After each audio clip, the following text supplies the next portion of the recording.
Live. Welcome everyone to Shifting Lanes Garage, your weekly car show that is mostly about cars. My name is Chad. Mostly. And with me as Mostly. always is my partner in good deeds, Mr. Gregson Mathey. Greg, how you doing, buddy? I am wonderful. How about I'm yourself? doing just ducky.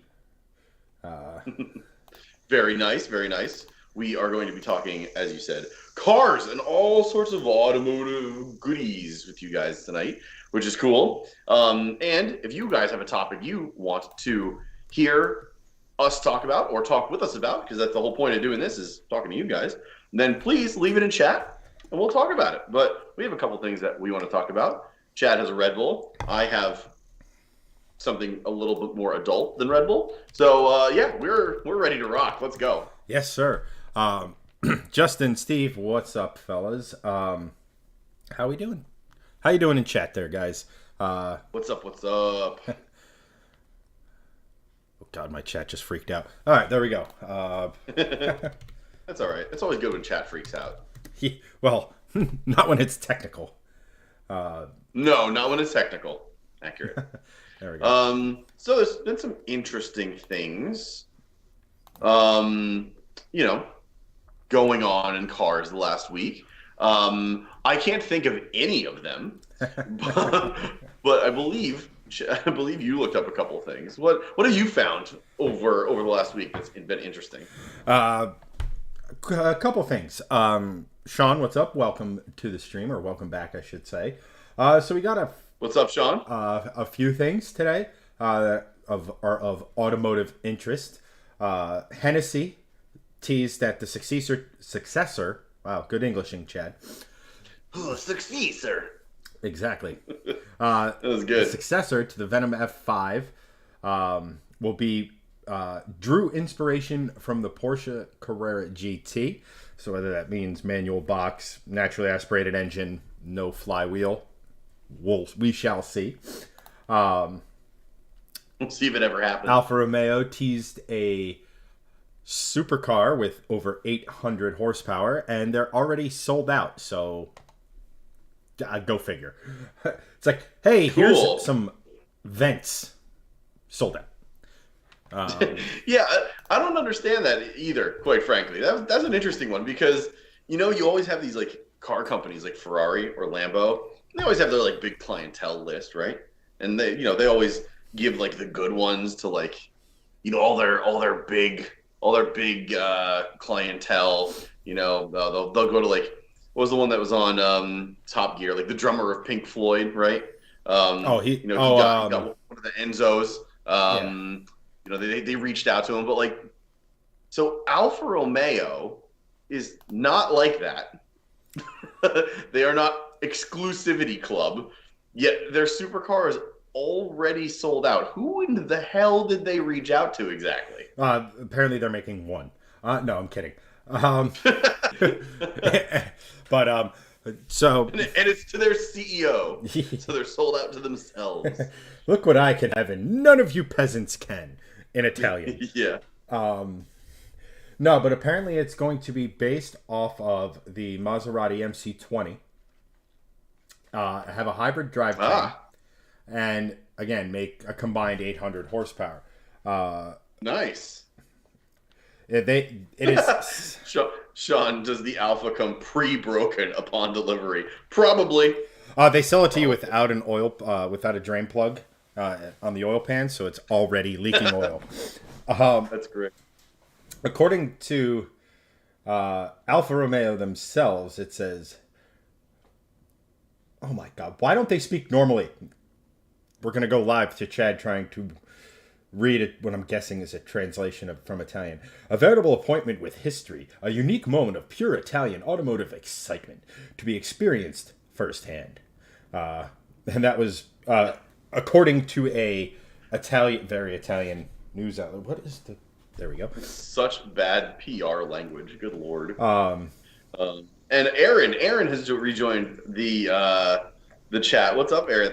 Aaron Whitesell, thank you so much for joining. As his page, Valhalla, So if you guys are into Volvos, please go follow that page because he does very cool work himself. And he and I are working together on a 240, which we will hopefully have an update for very soon, as we are going to talk about it this week / next week, come up with a plan, and then hopefully the Green 245 will be in the works, and Valhalla will be sort of launched. So it'll be good. Fantastic. With But anyway, Doug's most back favorite. to the stupid Alfa Romeo.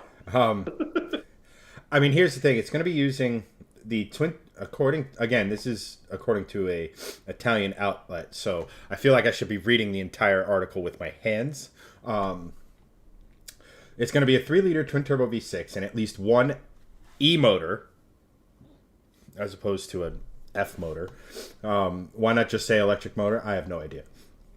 And Well, it's Italian, so it's the E. It's very emotional, so it's the E motor. Good night.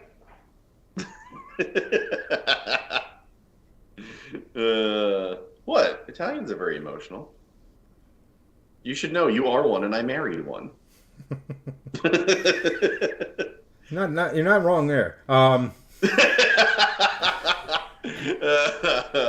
That's good. Yeah, you don't really have to try too hard to figure out where I'm at. No. Anyway, so it's a hybrid system. Yes, with at least one emote. With one emoji. Others are claiming, there are other outlets that are claiming that this will not only be built, this car will not only be built, but it will also be built alongside a purely electric sibling, but goes on to note that nothing is official yet. Here's the thing. Well, that makes sense because they always said the MC20 was going to have an electric variant. So, I mean, I guess that makes sense. I mean, let's face it. Most of this stuff is going to be designed with an eye on an electric variant. I mean, shoot. Yeah. We are living in an era of a potentially all-electric Corvette. So, it's... We're definitely getting one. The patent's filed, and there's I mean, the name has been filed, and I believe that they have a working prototype at this point. So there we go. And here's the thing: we mentioned it before. It's already sold out. So if you're excited about it, right. Tough shit. Yeah. And I jokingly said It'll that only one be was cool. made. It's not that far off. Only a few dozen are going to be made, and we can only assume is a 7-figure price tag. Quattroute, Italian news outlet, says might never be revealed to the the price tag might never be revealed to the public. Who cares? That's such a stupid thing. Like, what is that? What is that? Make it more valuable? Guaranteed that someone's gonna leak that. So what's the point in gatekeeping that? It's stupid. Yeah, I mean, why you would gatekeep a price? Like, not for nothing. If I happen to be one of the lucky individuals selected to purchase this car, which is one of the most alpha Fiat Ferrari things you could possibly do, right? I'd be wondering why it's not made public, and am I paying more than dipshit down the road? Correct. Yeah, like that's actually a really good point. Like, oh, it's never released to the public, but does Eric Clapton get charged more than the guy from Pink Floyd? Like, it's so stupid. Like, I don't get that. I really don't get that sort of gatekeeping mentality, especially for a price. If there's like if there's certain things that are like bespoke to a certain customer, sure, I get that, but it doesn't make sense to me, at least. I don't know. Whatever. I'm not in that price bracket, so it's above. It's above not a problem we have to necessarily worry about. Yeah, exactly. Per se. Hey, Andrew, over on What's YouTube. up, Andrew? What's up? How you doing? Welcome back, joining, buddy. Alpha. Yeah. Alpha going with, if you have to ask how much, you can't afford it. I mean, I don't know. I think a lot That's of pretty times much the these people. mentality there, I it think a seems lot like. of times these people or these manufacturers, when they make these exclusive cars, they use the price as like some form of like measuring contest, so to speak. So like Yeah, a little bit. it's. I mean, here's the thing, right? It's gonna rip. The MC20 is an insane car. I'm for my money, I think it looks absolutely gorgeous. It looks better than any mid-engine Ferrari in the last 15 years, with the possible exception being the 488. 488 or 458? Well, the 488 is an evolution of the 458, but the 458 hasn't been around for a while. I know, but like, when was the last 458 made? I thought it was 2010s. All right, in the last 10 years. Yeah, This I part- agree with that. And now a word from our sponsors that Gregson's very pedantic interludes. Hey, I want to make sure the 458 gets its credit. I think that's probably the best looking modern Ferrari, other than maybe the F12 Berlinetta. So like, if it's based on that, it's got good underpinnings. That's one of the best founding V6s currently on sale today. I personally really like those cars, and that would be one of, if I was ever in the market for like a 12th car that was a mid-engine supercar, it'd be one I would seriously consider. I don't know. I like Maserati, but like Ferrari, I could do without. Holy crap! There's a dragonfly in my garage right now. So I don't know if you can see this, but it looks like there's like a monster up there. Of course, it stopped flying as soon as I pointed the camera up there. But oh, there we go. Yeah, it looks like there's a bird in my garage. Nope, just a massive dragonfly. I hear this. It's just like smacking itself against the roof. So I'll be right back because that's gonna get super annoying.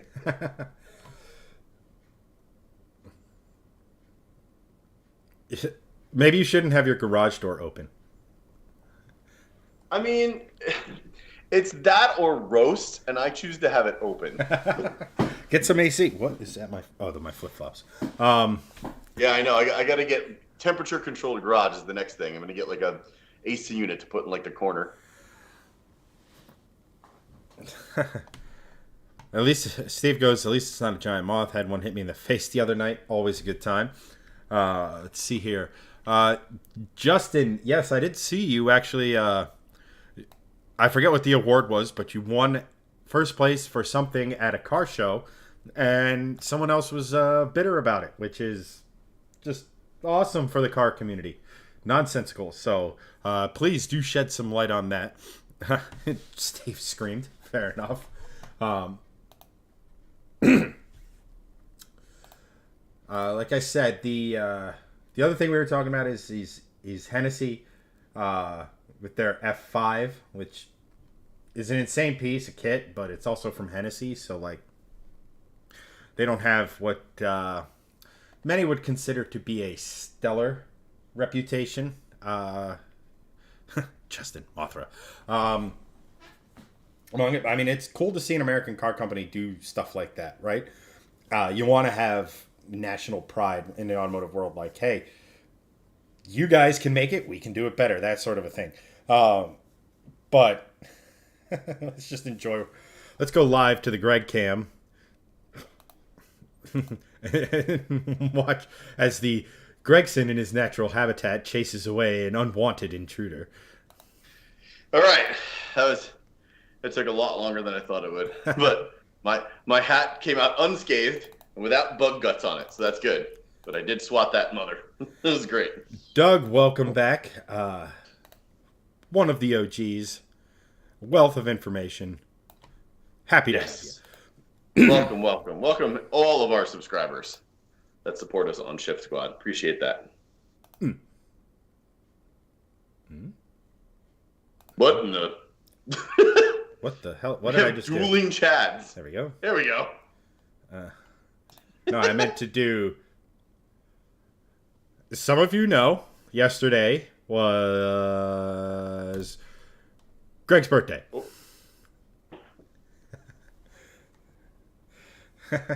Double the chat, double the fun, Justin. Thanks, guys.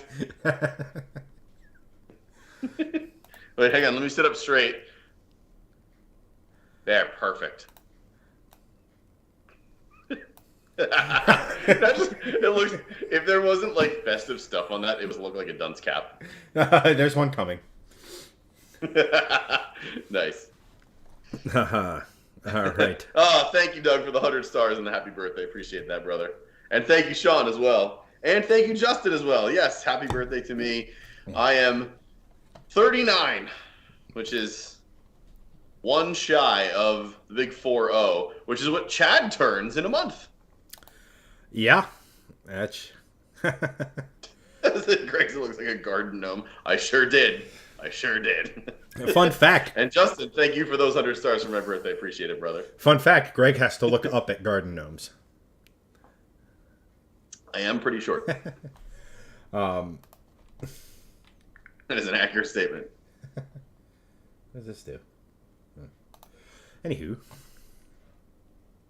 Looks like a garden gnome. Perfect. Another piece of information that kind of came through the wire is that the new Honda Super GT Contender, which is very, very loosely based on a Type R, Civic Type R. Very loosely. In name and general shape only. Yeah. I mean, this is also the same racing series that has a Prius running in it, and it's very loosely a Prius. I mean, it's sort of a Civic with a giant exhaust through the passenger door. Right. I went to do some digging because I thought it'd be interesting. It's like, hey, I mean, because if you don't know Super GT,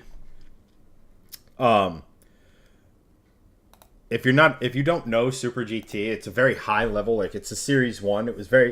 The cars were very similar to like your DTM sports cars and stuff like that. So they're the fastest circuit racing cars with fenders that are based on like road cars, right? Like, they're a step below like prototypes. So they're very, very fast. Yeah. So like Honda used the NSX, Nissan used the GTR, Toyota did the Supra, yada, yada, yada. It's one of the most legendary series that you can find. The cars are ridiculous. This makes about 600 horsepower. But I was very curious to see if they had kind of decided, hey, let's go front wheel drive. Because like, if you guys remember the GTR LM from Nissan a few years ago, that race at Le Mans was front wheel drive biased, and it didn't work out for Nissan. It actually failed pretty spectacularly. None of it really worked the way they had intended. But I was thinking if Honda like sort of picked up that ball and sort of was running with it in a Top Flight GT. The answer to that question is emphatically no. It is a rear-wheel drive car. Basically has a crazy Civic Type R body. Now, that being said, I think this would make an awesome body kit for the Type R. But but it's pretty cool because like again, Super GT is a phenomenal. Like, you have these cars racing along GT3 cars, like all this other sort of stuff, and it's kind of the last. Cool series. It's the last bastion of like super high performance cars based on street vehicles series around, because they're basically a spec built race car. There is nothing that this shares with the road car. It may look like it, but not one part comes off of the road car. But I still think that's pretty cool. I've still maintained for years that like it would be, as cool as the current iteration of prototypes are and going to be at Le Mans with manufacturer involvement and things of that nature. I still think it would have been cool to have, like, how cool would it be to have like a LaFerrari, a 918, the Valkyrie, the whatever the thing Gordon Murray just made. The T50. The T50. The fastest, like whether it be McLaren Senna or even a P1 or something. Like, how cool would it be to see those cars in race car trim racing for overall victories? Kind of like what the old GT1 class used to be. Yeah, that would be really cool. I would love to see that. Is that still happening? I don't know if it's going to happen anymore. I don't think so. I mean, The funniest thing is that they changed the rules to make Aston join in the party with the Valkyrie, and then Aston said, "Nah." I mean, Aston is kind Yeah, of back uh, with it, but we shall see. Um, yeah, that's a bummer. Sean goes, "I kind of want to stash garden gnomes around my new mountain compound." I mean, I think it would be hysterical if you made them all tactical AF. So like you still recognizable as a garden gnome, but in full like digital camo, holding little rifles or something like that. That would be funny as hell. That would be good. Justin, Also, mountain compound. We can be friends. Do you have places to stash cars? I mean it's Don't stash garden gnomes. Stash cars. huh.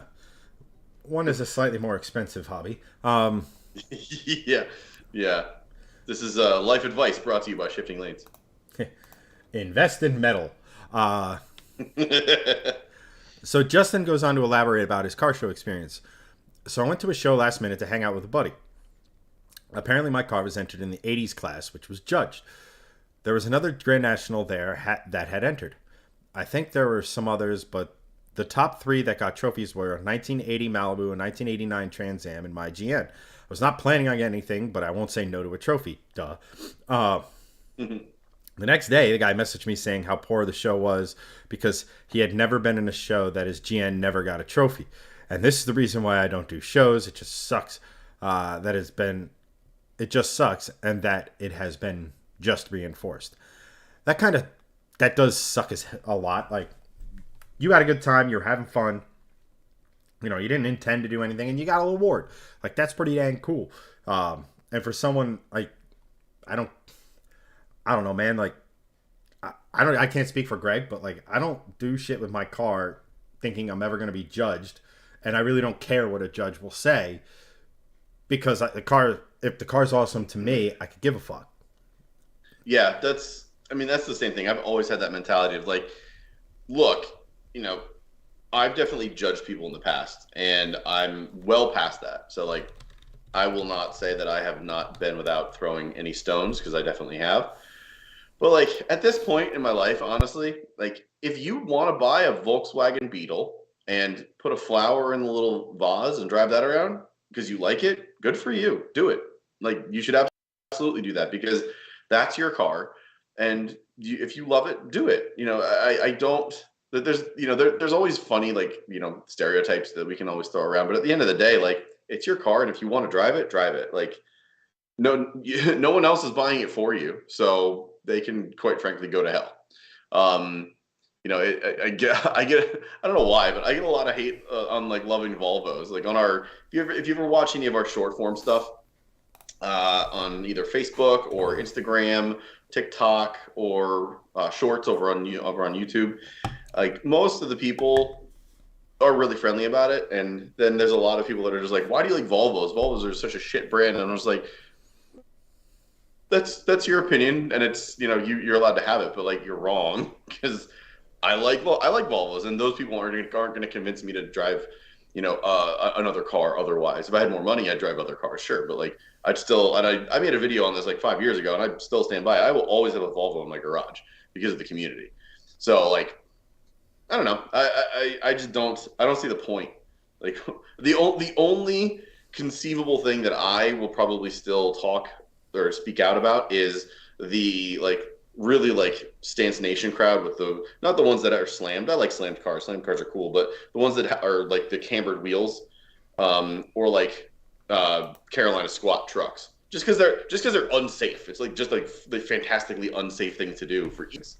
So for me, those are the two things that I'd just be like, what, I don't approve of either of those things. But again, those people want to have their cars like that. Sure, that's fine.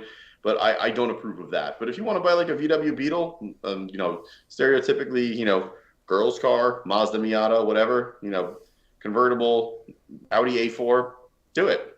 I don't care. I mean, at the end of the day, it's your money to do with what you please and whatever brings Right. you joy. And if buying a Miata or whatever isn't hurting anyone, so just do it. Right. Like, Exactly. and like to go back to like Justin's situation, how empty and shallow and like meaningless is your life Yeah. to where you're that butthurt about losing a car show or not getting an award that you reach out and you message one of the people who did. Like, Yeah, I've always maintained that, like, I may mess around with people, I may make jokes, I may do all this other stuff. At the end of the day, I'm here to basically try to foster as much automotive enthusiasm as I possibly can.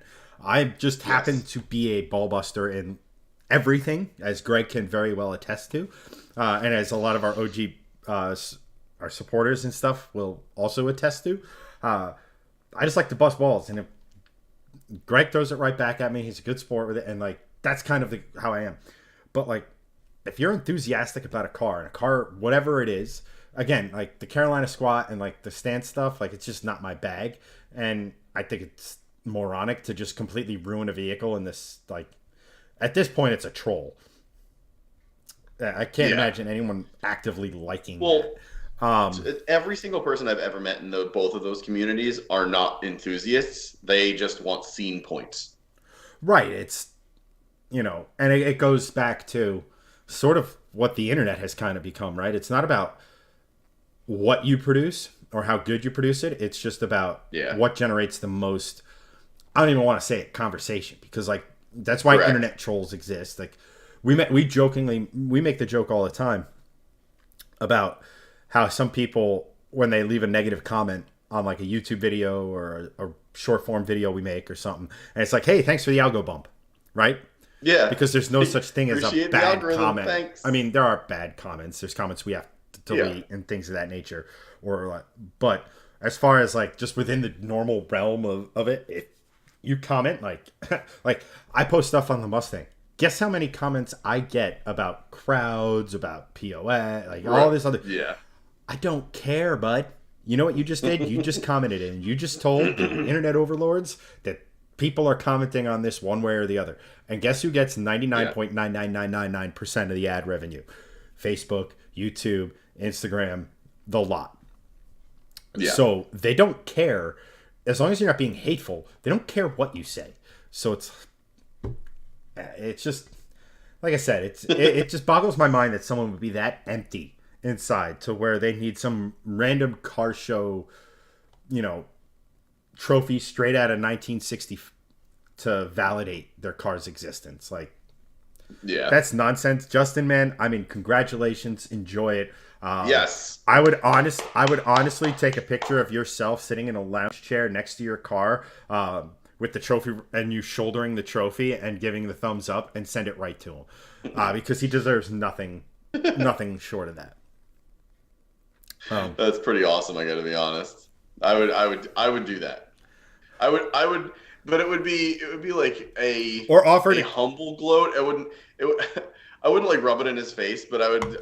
Oh, at this point, I would just a little bit, because if you're gonna, he's already made the contact of like being supremely like hurt over it, which wasn't the intention of Justin at all in going into that show or even being judged. So like, I would be down for that at this point, just because it's like, look, man, you made the initial contact, and you're clearly more upset about this than me.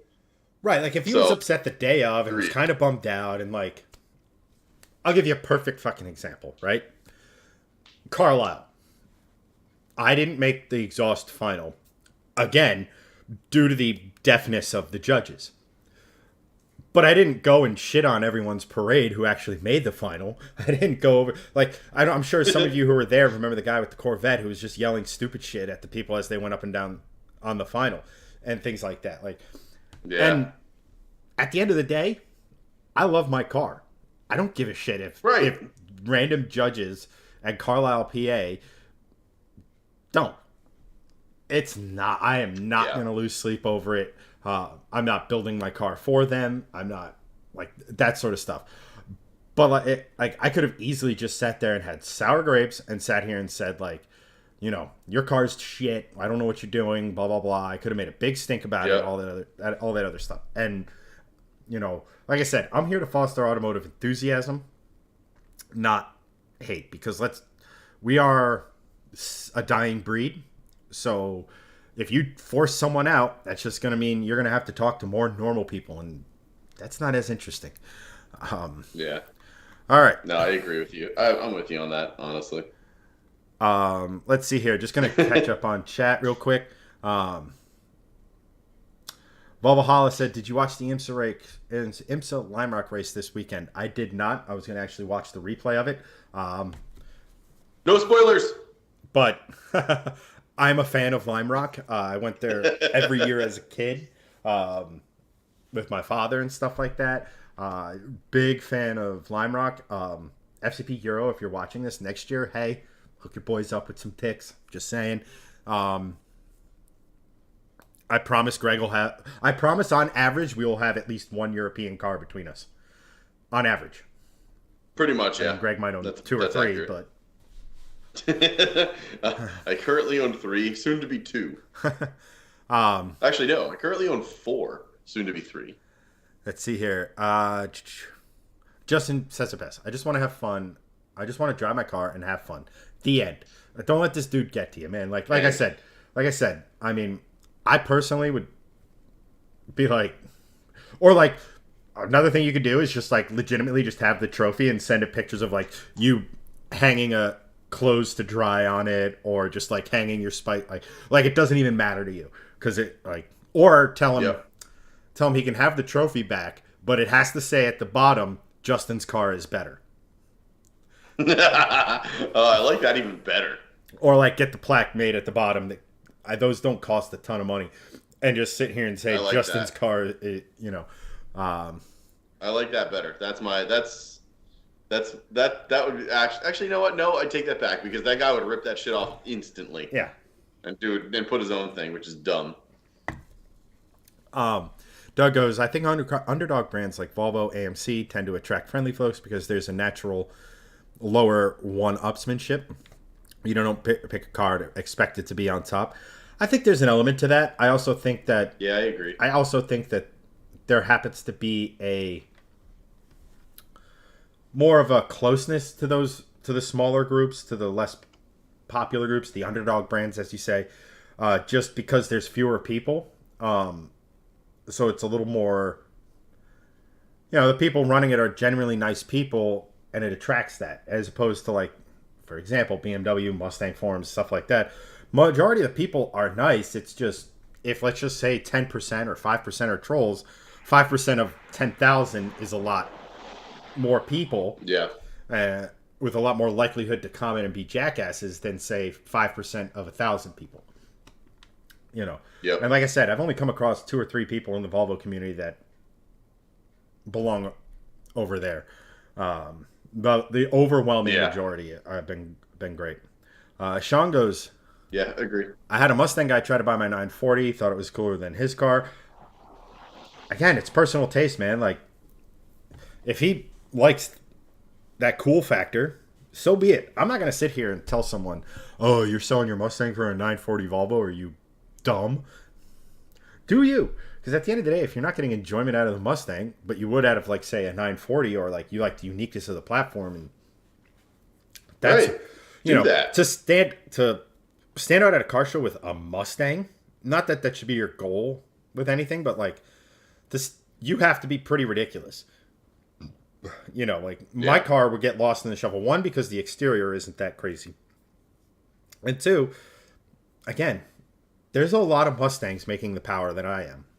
It's just what it is. Whereas you could show up at a car show with a cool Volvo, even if it's been done to death in the community, the overall community hasn't really seen it as much. Yeah. Doug goes, if someone always wins until your car shows up, it just means your car is better. That's right. Doug goes, Chad, we needed you to film all the Volvos for the exhaust comp. I got a good amount of them in the final. I could probably put a compilation of all the stuff I've had. It's just the issue there was that apart from, and I'm not saying this to be self-serving from a shifting lane standpoint, the only one that came across really, really good on camera is Greg's car. just because we don't have you see the gear, the rig and stuff. I would love to get a better setup with a better microphone and all this other stuff that would catch more directional sound and pick up that sort of stuff more than just tire noise. But it's really difficult and pretty expensive. But I absolutely make something. I could throw something together. It's just... He was joking that they 86'd your car so that you had to film. I mean, if that's the case, then no compilation for anyone. Only Greg, who's the only one who's seen it and has only one here who has access to those files. That's accurate. Andrew over on YouTube goes, the S80 still runs great, and Aaron's going to fix it for you. That's awesome, man. Yeah, I was sorry to hear that you got that little fender bender. If it's just the radiator, it should be a pretty simple fix, especially for someone of Aaron's background. Yeah, for sure. Greg's was hands down the best sounding Volvo, though, too. I agree. Yeah, I would agree. I mean, no slouch though, Doug. Yours did sound really good. This V6 or V6, this 6-cylinder engine sounds very zero good. Degree V6. Yeah, my 0 degree V6. So wait, okay. Yeah, my vertical V6.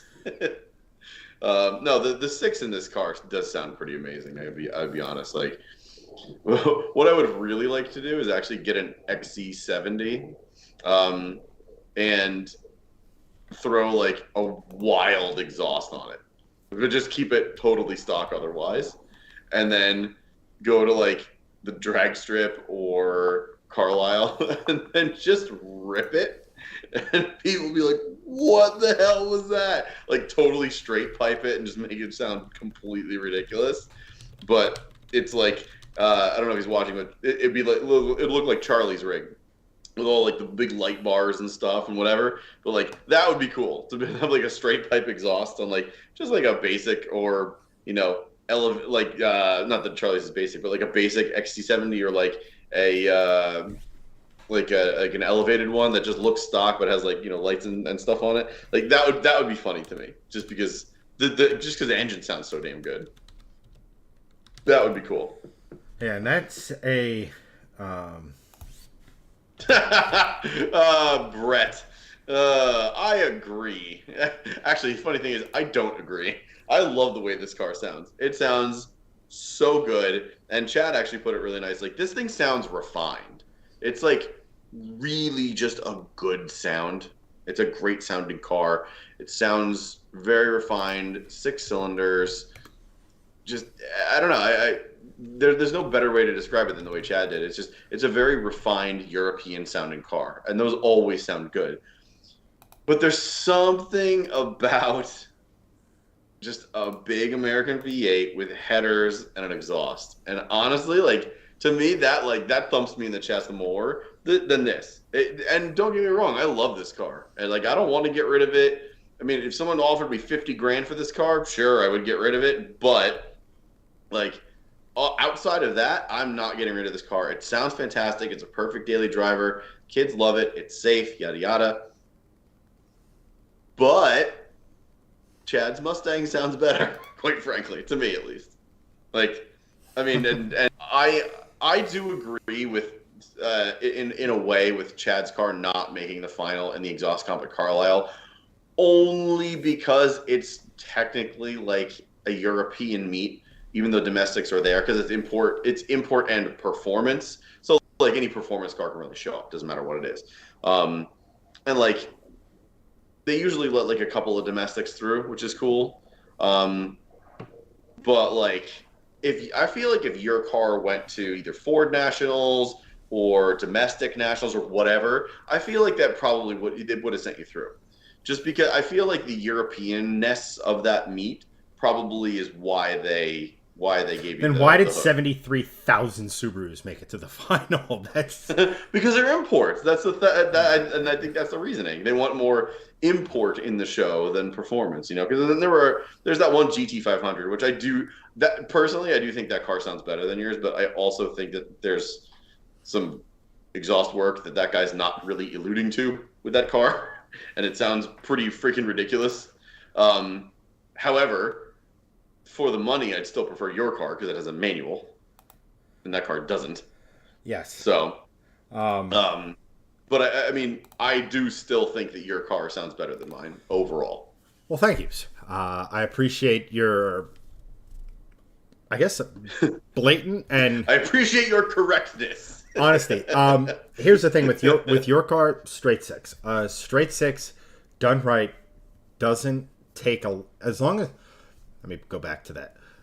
With the right exhaust, straight sixes in general sound epic because they're balanced. They're naturally balanced from their basic design. Yeah. Even like from factory, the one of the worst sounding straight sixes that I've heard is the E46 M3. Why? Because for whatever reason Yeah. they had that rasp. I'm not a fan of rasp, but if I think it has to do with the exhaust. it is the exhaust, because you can delete the rasp with the exhaust, which was one of the things I wanted to do to that car, but never. My patience was exhausted before I got there. But straight sixes in general, I mean, they tend to have a similar note, a Barra to a 2J to an RB to even your engine to a certain extent, to even like something like a VR6 with that firing order. That is the same across all those engines. It still has that. It has a very similar note. Now, there's obviously there's differences because you have a 4-liter in the Barra, a 3-liter in a 2J, a 2.6-liter in the RB, 3-liter in yours, but it's a very narrow. It's a slightly different.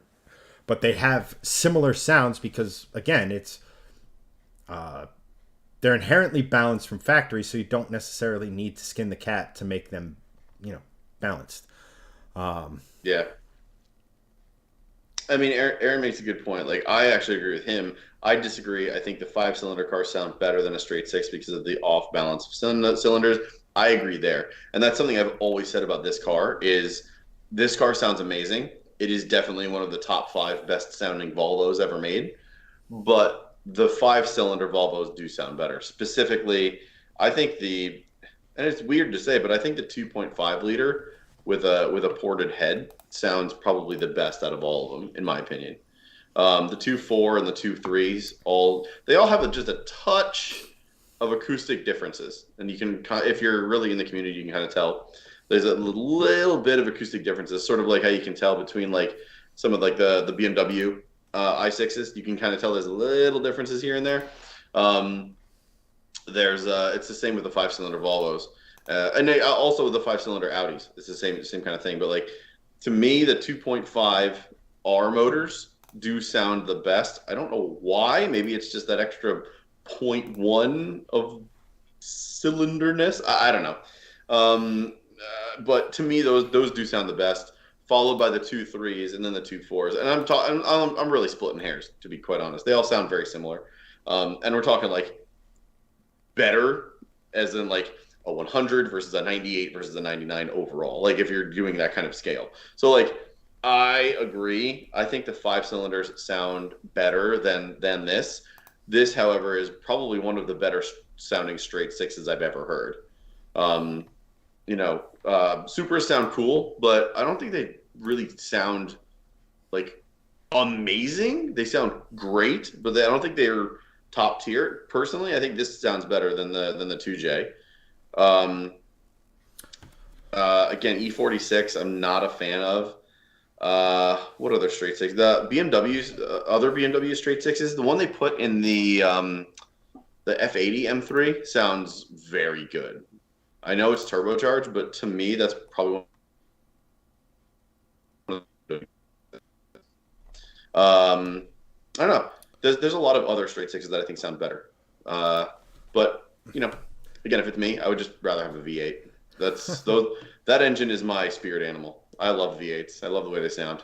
Yeah, they're just fantastic. I mean, yeah, I went down the rabbit hole today. I was like, all right, I need to start planning the next steps for the Mustang. I always sit here and tell you, like, all right, here's what I want to do, blah blah blah. But I like actually wanted to sit down and start. All right, what suspension do I want? What coilovers do I want? What do I need? Because I could go with three-way adjustable, almost infinitely adjustable, like KWs that cost $7,000, which no. For your purpose, you do not need that. like the B16 Bilsteins, they're pretty good, and they have the adjustability I look for.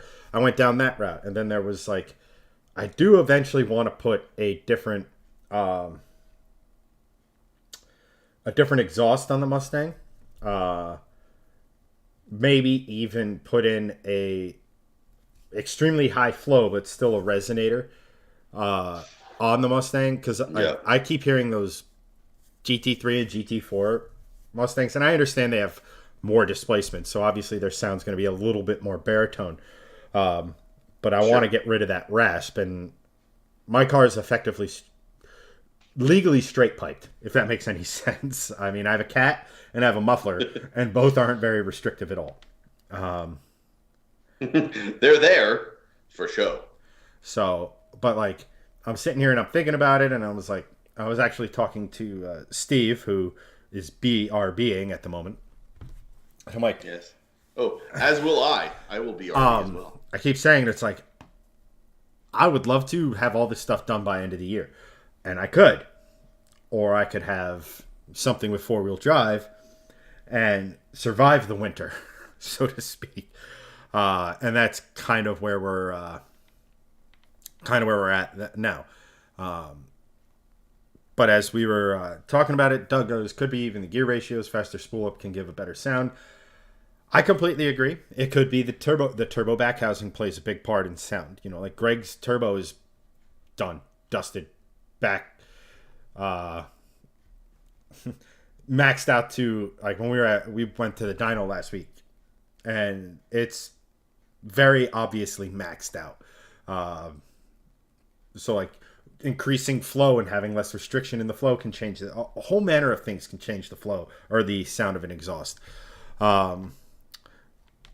Valhalla, I'm converting my Ofar SR to a Japanifold just for the sound difference. Japanifold changes the cylinder exhaust output sequence in the collector. A lot of that stuff, man. Like, it's great. Short tube headers versus long tube headers in an NA or supercharged car. A log manifold versus a matched manifold for turbocharged cars makes a huge difference. There's so much that you can play around with, and like, that's like almost the thing where I'm like, I would love to experiment, but I don't want to spend like $10,000 on exhaust parts to send a bunch out. Anthony, welcome. I'm guessing you have a relatively moist shirt on tonight. Brett goes, want to buy a Jeep? Yes, I would have absolutely no problem buying your Jeep. You just need to come down in price more than you're comfortable with. So I would absolutely love to throw some money at you, but I don't think you're going to like the offer I have, because you want about double what I want to spend.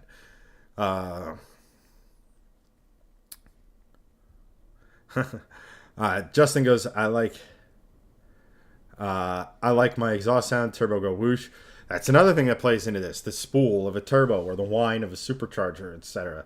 Like, I wish I would get more. Like, it's funny. So when I leave my house, so like, I'm in a townhome that's kind of a circular. So when I'm leaving, I get all the sounds of just at idle.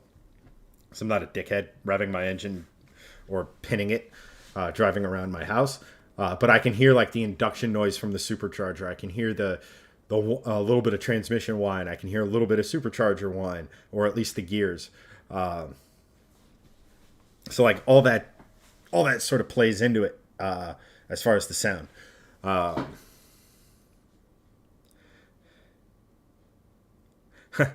Brett goes, I don't get what I want for it, you'll be my first choice to sell it. I appreciate that, and we have time, so I'm willing to bet you get more than what I can offer just based solely on the Jeep community as a whole. You have a Wrangler. people trip over themselves to get a Wrangler. You should be able to sell it. Anyone looking for a Wrangler, DM Brett.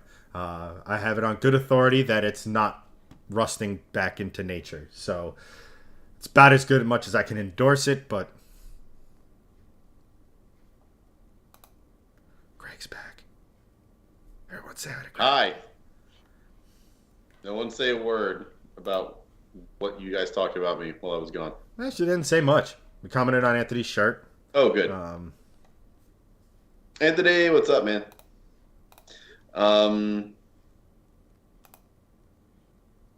Did you comment on Aaron's converting his 04 Volvo SR to a Japanophone? Yes. Just for the sound difference? I was waiting for you to come back to go deep into that. So, interestingly enough, that's something I don't know a lot about. I don't know why it's called the Japanofold. And here's my theory, and I haven't really looked into it because I've never really bought one, but I believe it's because it's a Japanese market manifold. That's my guess. And the other part of it is I know why people do that is because the openings within that manifold are different than what we have here. So I'm interested to hear. Please tell me in chat if that was if that's the reasoning. But I believe people do it for again for the sound purposes. Anthony, it's just made in Japan. Yes, it's made in Japan, but it's different. It's an actual different manifold. It's the same manifold, like same mounting points. Obviously, it's not different in like an LS manifold versus a 4-cylinder manifold. That's not the thing. But it's like it's different in the sense that the internals of that manifold are, I believe, wider for better breathing. And I think that I believe that is the reasoning why people do it. So please correct me if I'm wrong in chat.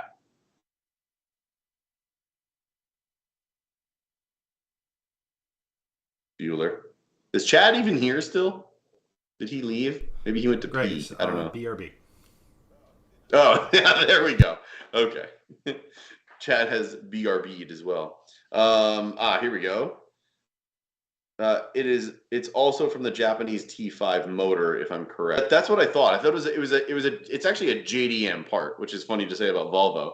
It's like it's overnight parts from Japan, but it's Swedish overnight parts from Japan. It's different, but it was on U.S. cars. Really? I thought it was just a JDM version of the same manifold because they had different emissions. But Doug would know better than I because Doug is the Volvo guy, and I'm a Volvo guy, but I'm not, that knowledgeable. I'm knowledgeable, but not Doug knowledgeable. Sean, yes, we are talking about the Japanofold. Correct. I should really message Jesse from what's it called out west. He would know, but I'm not going to do that right now. But yeah, we're talking about the Japanofold. Anthony says I think it only came on a couple of years of P80R. That I don't know. Anthony, yeah, it was also on USDM cars, just a very limited number. Okay. Got it. Interesting. So, Sean, do you have another thing? Oh, hey, Beetle friend. Look at that guy. Come on. Up on the finger. Let's go. There we go. I've become way more friendly to bugs now that I have children because they basically just love the bugs. Go fly. Get away from me. No, he's back. I both love and not love streaming from my garage. It's hot in here for sure. I gotta get maybe I'll use some money to buy an AC for in here. I have a Chase Freedom card and you get the points on it, whatever. So I have about $270 saved up, and I forgot I was gonna tell you guys because it will behoove you because I'm in my garage and I always have an echo, and you guys are always like, yeah, you really should get a mic. And well, there's a $250 mic that I want to buy, and I was going to use those points actually towards it. So I would have like the big boom arm and an actual like microphone in my face. like a real podcaster, like a real streamer. So I was either going to do that, or I was going to use that money to buy a air conditioning unit for in here and just close the doors. So, what do you guys think I should do? Should I get the mic, or should I get the AC unit and close the doors? What would you do if you were in my position? I'm curious. Doug already 100 stars for $271 now for your AC. Thank you, Doug. Appreciate the support. Sean, I'm not very knowledgeable on the post Red Block of Volvos, to be honest. Yeah, but the Red Blocks had a Japanifold too, I thought. When we were going to build my Blue 245 out west, there was a Japanifold that we were going to put on. So I believe they have that for Red Blocks as well for the 4 cylinders. What mic? I have an AT 2020 if you want to borrow it. It's like a road mic that's specifically for podcasting, and it has I think it's VTX. It has a normal 3-prong audio output, but the thing that I'm really interested in is that it has a USB output, and it has a USB output to USB-C, which I do have in this computer. The only thing I got to figure out is I have that hooked up to my camera, and I only have one USB-C input into this computer. So I got to figure out if I can do a USB conversion for one of them, and it would still work just fine. So either way, it's for a new mic. It would be for the new mic, and that's the reason why I want that, is because just because it'd be nice to have like a proper mic as opposed to the mic that's from the camera, which isn't great. Like, it's not off this. This is just so I can hear Chad and other audio. The actual mic is just from the webcam that I'm using, a Logitech webcam, which is a pretty decent webcam. It's a $100 webcam, so it's not bad. But what do you guys think? Let's see. We got Sean, air conditioning. Your audio is fine to me. Cool. Good note. Thank you, sir. John, blocks have the 90 plus manifold in the older blocky boy. Okay, interesting. Justin, 200 stars sent. Thank you so much for the new microphone in your face. So we got Justin with the microphone. We got Sean with the air conditioning. We got Doug with the air conditioning. So AC has 2 votes to 1. Who else we got? Let's see. We got Aaron Valhalla saying, if you can tough it out. Where did that comment go? If you can tough it out another month, the mic would be my choice. You can use that year round. Never mind the reverb. Yeah, that's a good point. So we got 2 for mic, 2 for AC.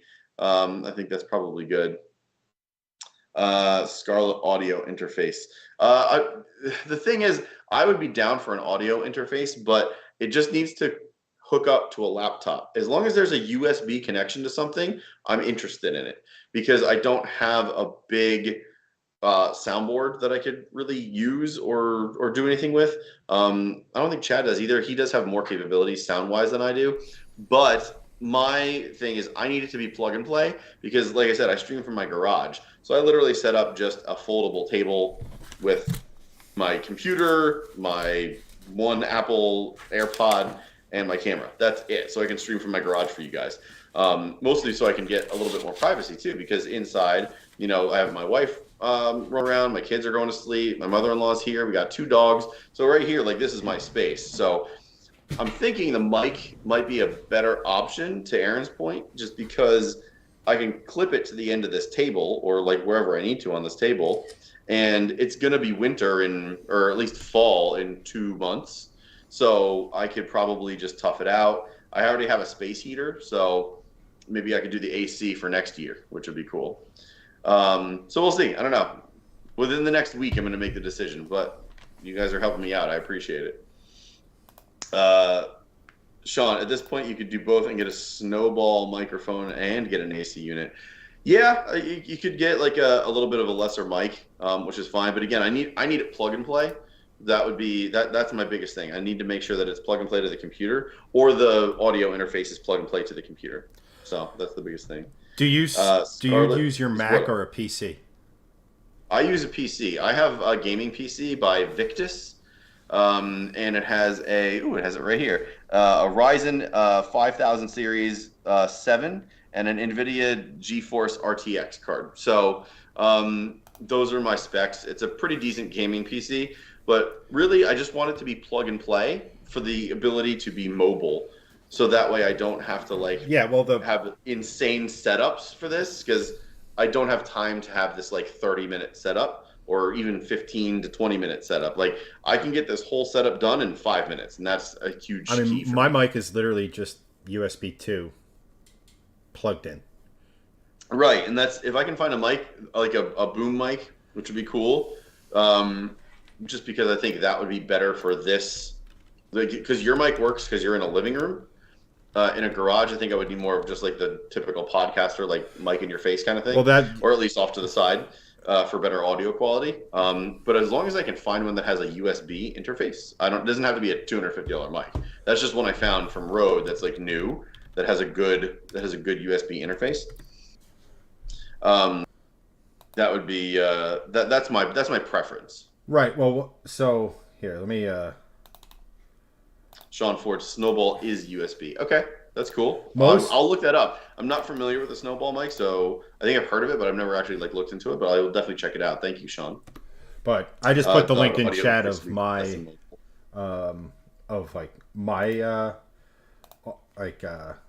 almost setup.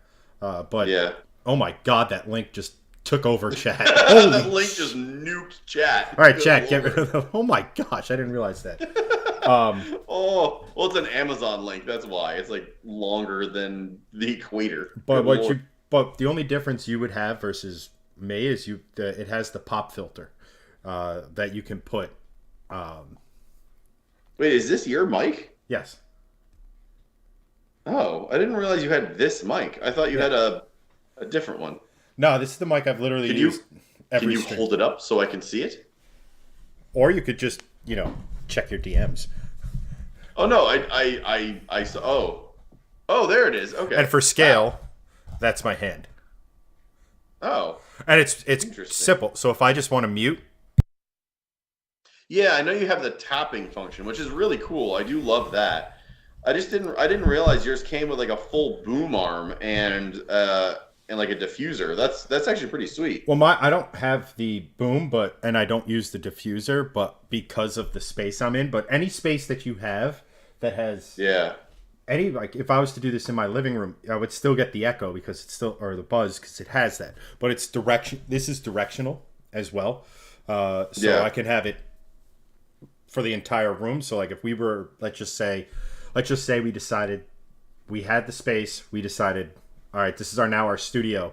We could have this mic, plop it down on a coffee table, set the gain and change all that, and have like a group conversation on one mic. The funny thing is that I'm actually probably going to buy this again because little insight into not cars, but this streaming setup is I am eventually getting closer and closer. I've spent the last, I don't know, I've been talking about this, and I was like, all right, I'm all set up, ready to go for just one PC setup. And then I was like, wait a minute, I have pretty boss level Mac sitting next to me. Yes. That Mac is a little tricky with audio setting. Like the Drive Tribe Mac. Yes, thank you, Drive Tribe. Thanks, Drive Tribe. That we all got. That's right. But so eventually that's eventually going to take over as my like streaming rig, and I'm just going to use my gaming PC to actually like game and set it up to like. So basically, I just set it and forget it over there, and then I could set up hotkeys and stuff. So like I could use the number pad to go to camera 1, camera 2, camera 1, camera 2. Yeah, that's good. And stuff like that. But the problem is that for whatever reason, the audio from the PC to the Mac gets really muted from my microphone. So, yeah. And it's just an easier setup if I wanted to say, instead of spending a shit ton of money on like an XLR, which is eventually the route you would go with audio and video and stuff, because you would just be able to, it's pretty powerful, but way more than I need. Just have two mics, and that tap function is the one with the boom. I can, mute that if I wanted to, but I could just mute my regular mic, talk to chat, unmute, quick like that. But Sean offered you his Snowball Blackout. by the way. Yeah, Sean, send us a DM if you don't mind. I don't know that mic, but just send me a picture of it or send me a link to it so I can check it out. That'd be awesome, and I appreciate that. Thanks, man. That's very very kind of you. I'll definitely look into it. I will not say no to a free mic until I have seen it. But like I've been, Definitely looking. I've been really. I mean, chat can tell me I'm wrong, but I've been really pleased with this mic because, like, again, like, here I'll show chat. Where's this going? Downloads.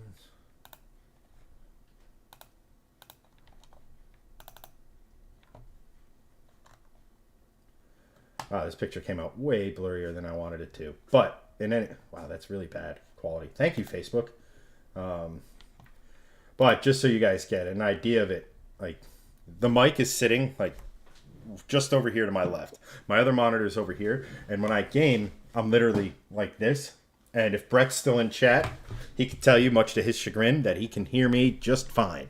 And like I got this mic for twofold. One, for the streaming side of things, and two, when I am gaming with my buddies, the old, headset mic.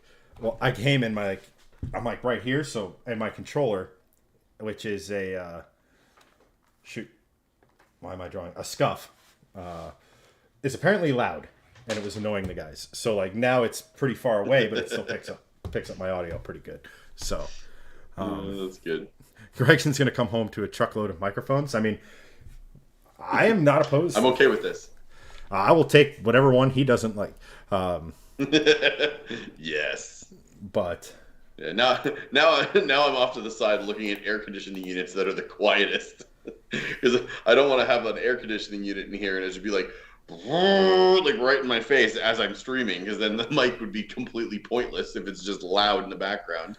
I know there's noise canceling and everything, but yeah, there's only so much noise you can cancel. Right, and again, hard surfaces are going to reflect noise. Exactly. Yeah. Doug goes, good sound gear does become a bit addicting. Soon you'll be watching 80s music videos and hunting down vintage examples. No, I used to be a really big audiophile, and back in college and like right after college, I did the audio for a bunch of like college plays and stuff. So I did all the mixing. I used the whole soundboard and everything. I knew zero terminology. I just kind of, it was the same way I played music. Like I used to, like I can play guitar. I used to be first year alto sax. Like I could read music, but I could I'm better at just like listening to it and playing it back that way. It was the same thing for that kind of stuff. I don't know any of the terminology. I would just figure out, okay, this is mid range, this is bass, deal with the EQs that way and just not even have to deal with the terminology. So, but like I did a whole bunch of like audio mixing and was like a big audiophile in that way about like sound quality and blah, blah, blah. And then I like blew my ears out a bunch with like very loud music in cars. And I'm like, I can't really hear the same way as I used to. So, I'm no longer an audiophile, and I just like things that sound good, because I don't know if they sound the best anymore. So right now I just want something that's like not echoey and cooling me down. So yeah, Greg has crippling tinnitus. Oh, the tinnitus, ma. Doug sent a picture. Whoever gets that reference, I love you. Greg sent a picture, or not Greg, you're Greg. Doug sent a picture of his setup. Oh, that's a sick setup. Yeah. Actually, let me see if I can find it. Doug needs to start streaming. What is he doing? Do that. Please hold. Archer reference. Doug, my G. You get me, sir. Gregson is like Jimi Hendrix, Aaron. In a way, yes, except fantastically less talented. Yeah. Quite a bit. Not even in the same echelon at all. But yes, I can listen to music and play it back. That's how I learned music, basically. I can still read music, but that's how I kind of like play it back. And here's the saddest thing: I never learned how to read.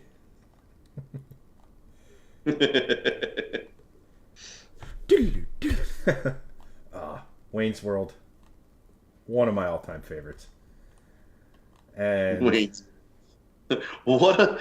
You got me a gun rack. I do not have a gun, let alone many to necessitate an entire rack. What am I gonna do with a gun rack? right, One of my most favorite quotes from any movie because it's just so deadpan. It's so good. that I mean, the subtitles I think it's Wayne's World 2 when he's fighting Cassandra's father. Yes, it's so great. Oh my gosh, that is It's so funny. one of my all-time favorite two movies. Like, Yeah, they're both of them are amazing. yeah, it's back when Saturday Night Live was, good. Correct. God, I need to. All good. Thank you for the direct DM. Doesn't matter. I'll check that one out. Doesn't make a difference. Yeah, if you want to see a setup that here, Also, that link doesn't work at all. Please send another one because that link is not even a link. Huh. I can't even click it. Really? Huh. Interesting.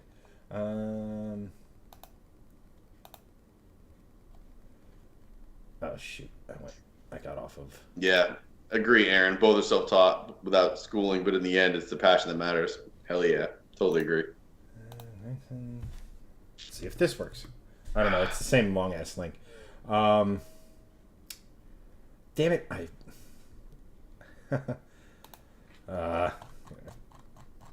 That's fine. Gonna find this. Whatevs. Bugging the crap out of me.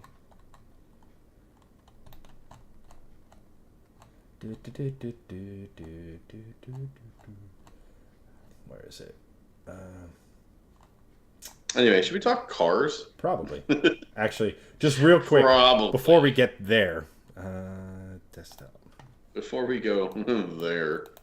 But this is he was in chat previously, but this is our buddy Brett's setup. The sheer That's nice. enormity of the monitors is hysterical. Oh my god. That is I love the curved monitors. That's sick. I mean, that's not exactly a temporary.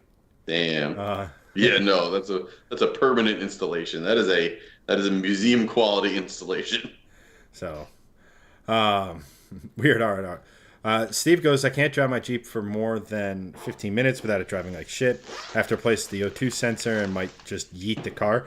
I mean, at this point, man, you put so much into it that that might not be the that might not be the worst possible option there. Just at a certain point, when you're just chasing issue after issue after issue. Yeah, it's really about. There's a lot. There's a lot to be said about keeping cars on the road. There's also a lot to be said about keeping money in your pocket. So, I mean, I'd say yeet the car at this point if you can get some money out of it and put that into the next car, if it's possible. Just because if you continue to have issue after issue after issue with it, then it's probably not worth your time or money anymore. Yeet. I wonder if my Amazon app is broken. I don't know. That I just literally hit share in Chrome and pasted it. I don't know if Greg can allude to that link working in the DM I sent him, but yeah. Let me see if I can copy paste this. Steve goes, I need to drive his car to Belmar. I mean, here's the thing, man. Regardless of the I know cat, why. It works. Never mind. Regardless of the cat or no cat or what have you, the O2 sensor is still pretty required for the engine to properly function. So, anyway, I need to drive. Yeah. So, Greg was actually mentioning. Like an almost overlandy XC90 type of thing. So I found one. Yeah, I mean that thing's sick. I mean, like Sparko style wheels. Looks like bolt-on over fenders on that thing. That's cool. Um, I don't think I would do anything with that platform. Some of them are very reliable, but they're sort of hit or miss. I would go for an XC70 as opposed to an XC90. But that thing's pretty sick, I can be honest. With the tow hook on the front, looks like a winch on the right-hand side, big light bar, big wheels, tires, over fenders. I mean, that looks pretty badass, to be quite honest. Yeah, and I think that's slightly. I mean, I think this type of stuff is pretty cool. It's like, hey, look, it's an off-road Volvo. Like that's kind of what makes Volvo cool. It's like nobody expects it. It's like the old bit, no old Monty Python bit. Nobody expects the Spanish Inquisition. Yes. So yeah, that thing. I've always wanted to try to find that IPD P2 XC70 build. If you want to bring that up, Chad, it's like an orange one. If you literally do like off road XC70 IPD, it should be one of the first things that comes up. But I know you know the picture. Like you've definitely seen it before. It's super badass. It was done for like I want to say SEMA or another show where they did it for like I forget they did it for something. And I want to know like where it is because I think they sold it to somebody, and I don't know if it's still around or they junked it. I really want to know like if it still exists somewhere because that would be a pretty sweet car to have as like a second or third car, just to say like you have the IPD off road one, but also to be like you could yeah that one like that's awesome, massive wheels. Like it's pretty sick. Oh, it's in the Volvo Museum in Gothenburg? Seriously? That's interesting. I didn't realize it was in Sweden. Well, there goes that idea. Can't buy that. Oh, and Aaron, Jesse sold that XC. He has been in chat a bunch of times. He sold his rig, and literally what Anthony just said. Yeah, he sold that. He now has a Forester that he's doing an overland build on.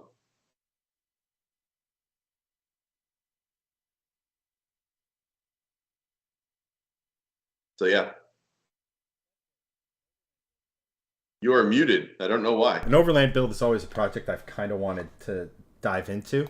Yeah, I'm kind of hoping to do something. So here's the plan. My next 6 months of automotive whatever. The plan is to get hopefully a late 90s, early 2000s taco and do a light brush on it, metal bumpers, skid plate, deer slayer front and back. not an actual taco. That'd be gross from that time frame. Be very moldy. Yeah, Tacoma. We've talked about this at length. Oh, I know.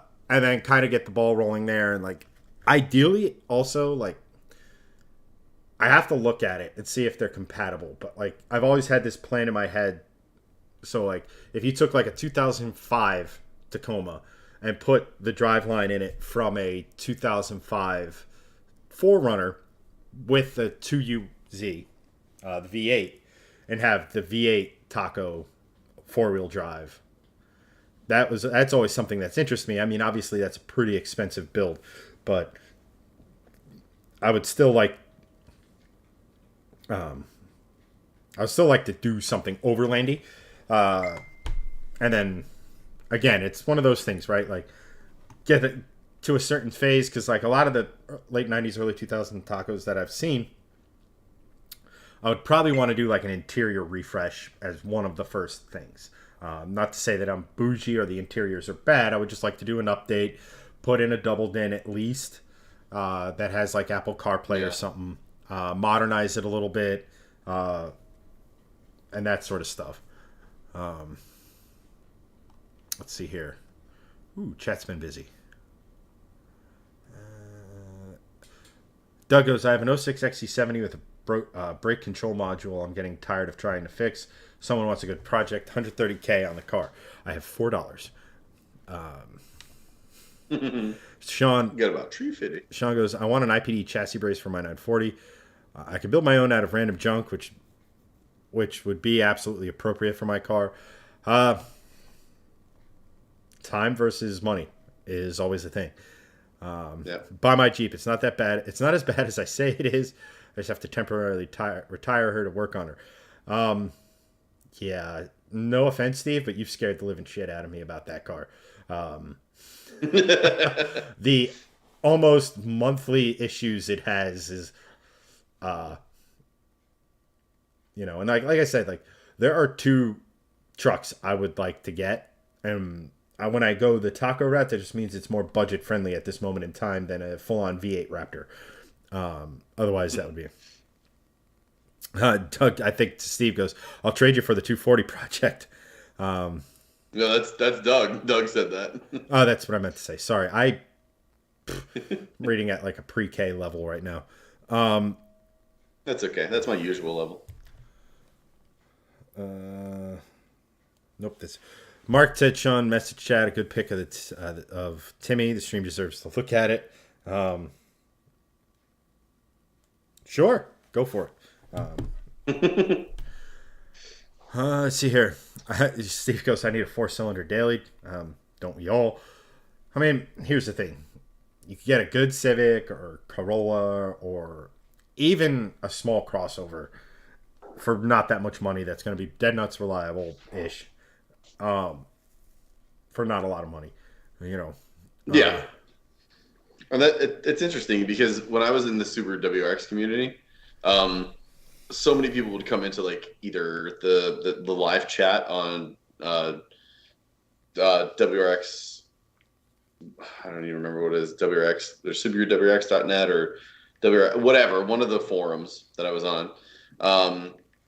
There was a live chat and people would be like, yeah, I'm looking at my first car. I'm 18 years old. Really want a WRX. What should I get? And almost everybody in the chat was just like, Toyota Corolla, Toyota Camry. Don't get one of these cars.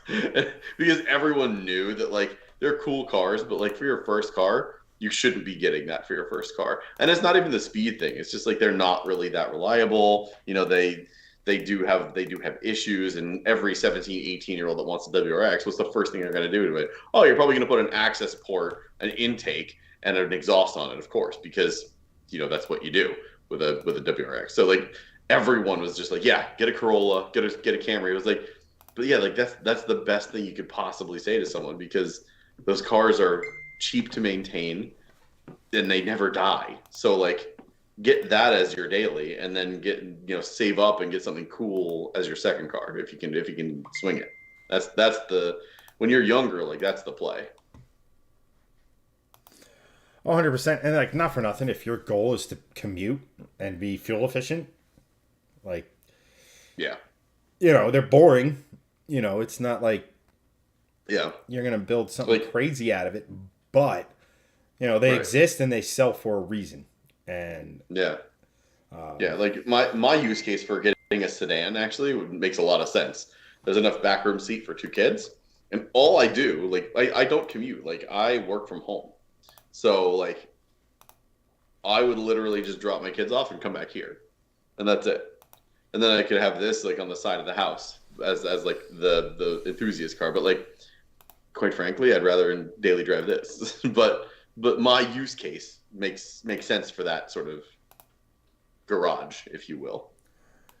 Right, and I mean, it's about where you stand in life too, right? Like, true. If I had to commute more than 15, 20 minutes every day, the Stang would not be great for that. No. I think the best I'm able to achieve with her is like 22 mpg, and that's if I'm on the highway. Yeah, on the highway, doing 65. I was getting a little over 23, 24 on the interstate when we went to Carlisle, which... Really? Yeah. That's pretty good, actually. Oh, I mean... Uh-huh. Like, it was, it's not bad, but I mean, she's a thirsty girl because of the way we went with the fuel setup and everything like that, it's, and of course 800 crank horsepower. Right. That's why I'm like so shocked. But it's Like, but part of I mean, it it makes is sense. part of it is also a centrifugal. You know, centrifugal boost climbs with RPM. So if I'm not turning over a shit ton of RPM, and it's still a pretty decent sized V8, so it still makes decent torque down low, I don't have to rev it out to be in that peak power band because V8. Doug goes, sedans are the cheap option. Everyone wants crossover SUVs. You can get such a great sedan for so much less than a similar SUV. When on a budget, always go with the Sin. Volvo goes, if I can and I can afford it, I choose a fun daily because I'll spend a lot of time in it. I totally agree with that sentiment. Yeah, agree. You know, you're going to want something fun if you're going to spend a lot of time driving it. Yep. But fun usually comes with a jump in pay or a jump in price, I should say. Like, Sure. but like if you can swing it, absolutely. It's definitely how I've literally always bought a car. Even my Focus that had 140 horsepower at the crank when I was 17, 18 years old was still fun to drive. Didn't make a crap ton of power, but it was still a fun car to drive around. Wow, you possibly get better fuel economy than my 940. Again, it's an isolated case of me driving on a highway. I think my average MPG right now, for just what I do mostly, sits in the 15 to 17 range, and that's on the good side of things. Yeah. It's funny because, like, my car has half the power and I get the exact same MPG as you do, basically. Like, I get about 17, 18 around town, and I get probably between 23 to 25 on the highway, depending on how fast I'm going. If I'm doing 65, I could probably eke it towards 30, but to Doug's point, where it says our V60s can pull low 30s if we're easy on it, I have never seen low 30s. And that's even with being easy on it. Like, I've done 65 on a flat highway trying to get like a, hyper mile it, which I think would be a fun video to make, actually, would be you and me try to hyper mile our cars on a highway. I think that would be really fun to do just because, tuned 6-cylinder with not a ton of horsepower, but tuned versus a crazy horsepower V8 just to see who gets better gas mileage. I think it would be a hilarious video to make because it's that old Top Gear thing of like, I've been thinking, don't put your foot down, don't put your foot down, don't put your foot down. Shit, I gotta go fast at least once. No, honestly, I've been thinking a lot of this type of stuff like recently, like the challenges. So like obviously we're gonna do a challenge at the Strip. I think I've always wanted to do a Top Gear style like race where like, we find a route somewhere where you say, no, this is the fastest. No, this is the fastest. Then we maybe stick Hanson on public transportation. It's like, all right, so here's the deal. Like, people with the two most powerful cars get to drive. But like, that would be awesome if we could pull that off. I think that'd be sick. But I think like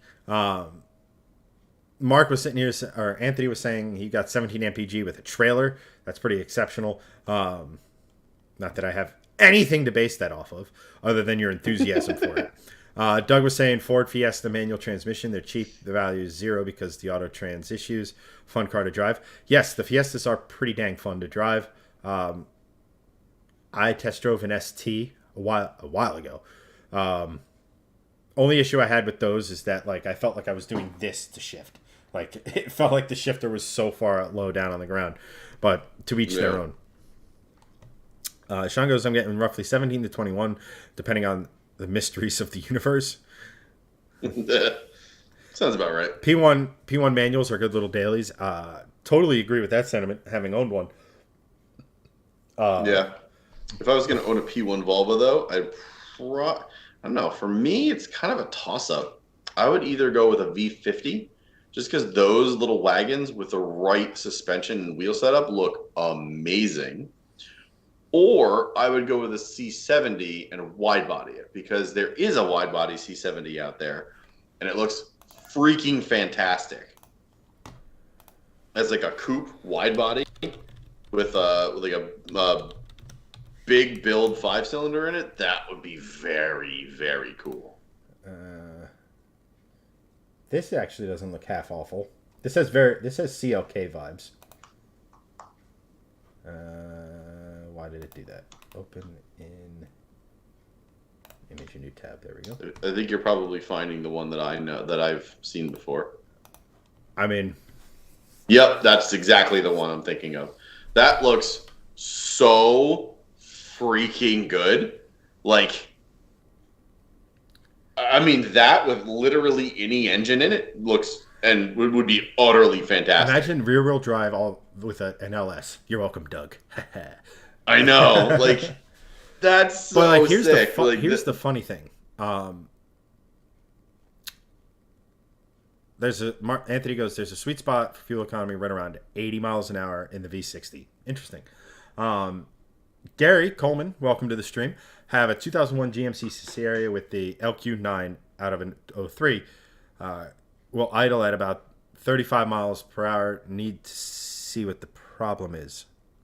I'm going to need a little clarification because that hurt my brain. Yes, Gary, please give us more information. We need more. We need more. Yeah,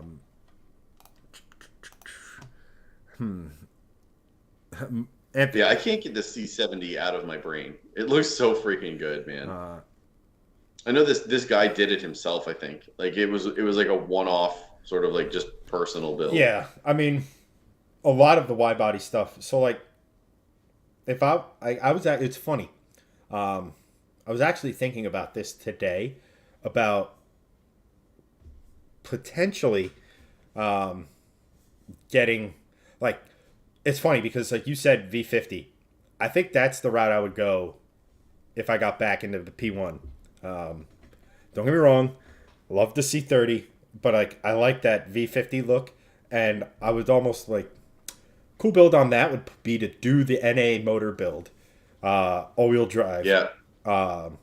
And kind of have like a miniature version of the FCP Euro That would be cool. tribute. That would be cool. Actually, you know what? If you go on Google, so go on Google and search this exact thing: wide body Volvo C70. And that first thing that came up was the picture that you looked at.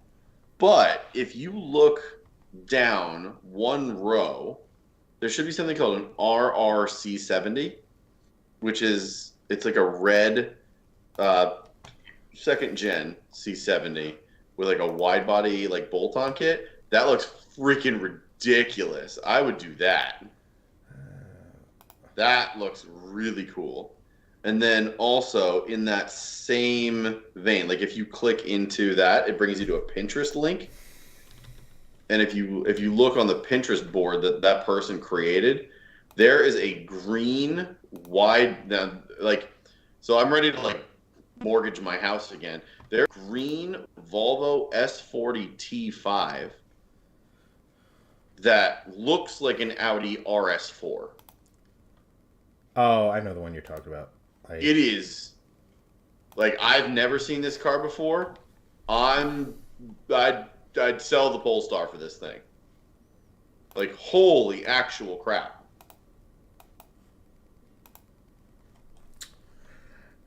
Here, let me send. I can DM you this because. So no, that's not the one. That's not the one. Though that looks cool. Here, I'll send you both links, so you can bring them up. So go to regular inbox. Go to you. All right. So the one I'm sending you right now is for the green car. And then I'll go back one. Oh, shut up, Pinterest. Go away.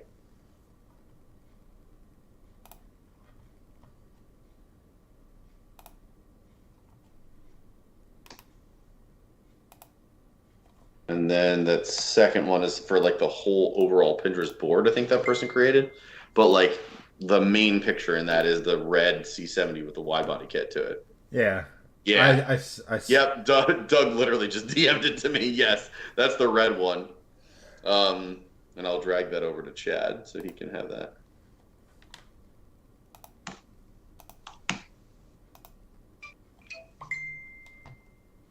So there, the picture I just sent you is the rear facing of the C70 wide body. Yeah, I don't know. I think you should do this. That looks like a Volvo GT1 car. Look at the image that it produces. Wait, hang on. Wait, is it really that small?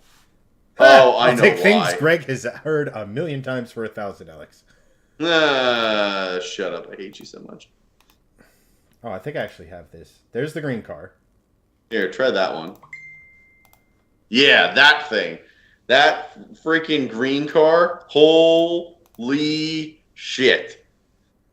That might be the best looking Volvo I've ever seen.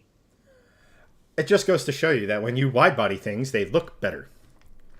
Wide body of the world, baby. But it depends on the wide body. Because some bolt-ons look like shit. But that looks insane. I would drive the living shit out of that car. Well, while we're on this topic, where is it? Wide body a wagon. Wide bodying wagons, kits to them. It's just a. To me, wide bodying a sedan is a better overall aesthetic than wide bodying a wagon. Or again, overall, some wide body wagons look amazing, but wide bodying sedans is, I think, a little bit easier, just because you don't have to deal with like the massiveness of a rear quarter panel. So it's one of those things where, yeah, but they have a wagon version, I think, with box fenders of that. However, this thing looks better. This thing looks nuts. And there's also another. If you're working on Greg's car and it doesn't end up looking like this, I will be the mad. Also, we're selling that one and getting a 4-door or a coupe now. This is actually technically is off of a 4-door. Is that a 4-door? Yeah, looks like a 4-door. This is the same guy that did a lot of the renders for Ken Block stuff. So yeah, I thought so. There's another one sort of in this same vein that's white.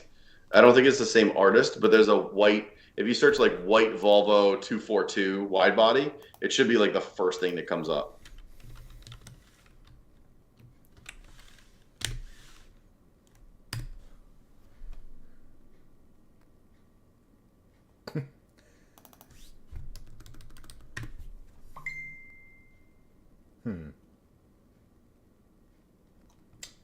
It's a negative, Ghost Rider. Let me see if I can find it. Hang on. Volvo 242 wide body. Daddy Dave has an Audi? Daddy Dave as in Dave from DDE? No, Daddy Dave as Street Outlaws. Oh.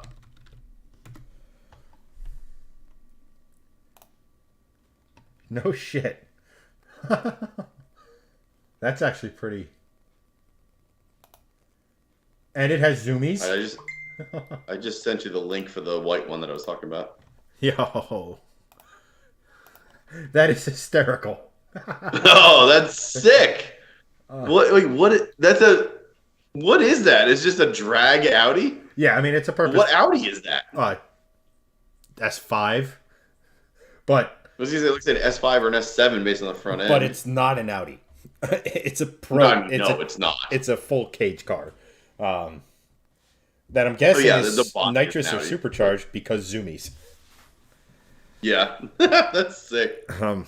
That's cool. I dig that. Steve goes, "I'll wide body my Jeep because I like to see the world burn." I mean, go for it. Now, we got Doug thinking about the 142 needs some sort of kit now. I agree. Oh, this? Okay. Oh, I thought you said it was a wagon. That's what I was looking for. No, it was a 2-door. Yeah, that is. Yeah, so that's another one of them where it's like it's a wide body coupe. Like that's really well. That's a render, but it's really well done. That looks sick. Yeah. It's not box fenders, but It's close. it's a pretty sick wide body. And I mean, they even made Yeah, it. I mean, I love well, how it's close because all Volvo 240s are boxy. You can't not box fender them; it's impossible. I like the fact that they actually made it look real by just riveting the panel on, like Yeah, over the totally.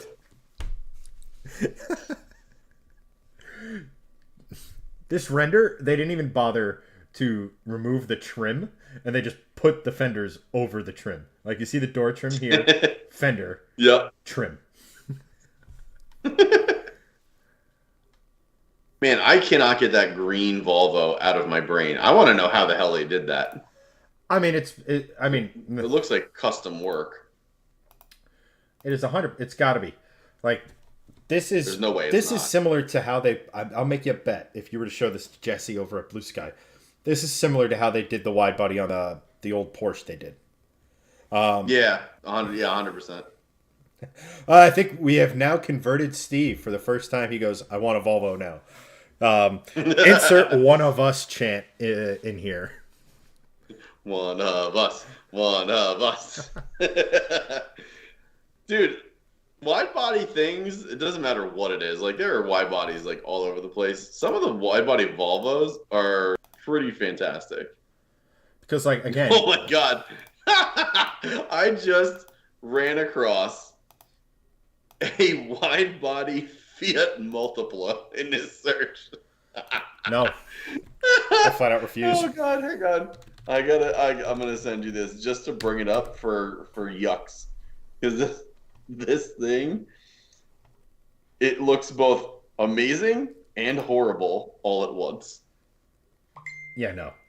Enjoy that eye candy / cancer with a nitrous purge out the front. No, that's the exhaust. That's Oh, is it literally the like exhaust? exhaust. Yeah. Oh my god, please bring that up to show everyone because it's just hilarious. I like that it has a link to 9gag on it because why? Because of course it does. That is heinous. Yeah, but it looks wildly better than a regular Fiat Multipla. Let's be honest. Wait, Steve, Doug goes, you were checking out V40s. I didn't know the V40 was a thing. Yeah, V40s are a thing in literally every other part of the world except for ours. They are the follow-up essentially to the C30, and they look pretty boss. Full transparency, they look pretty awesome. This? They look pretty awesome. Yeah.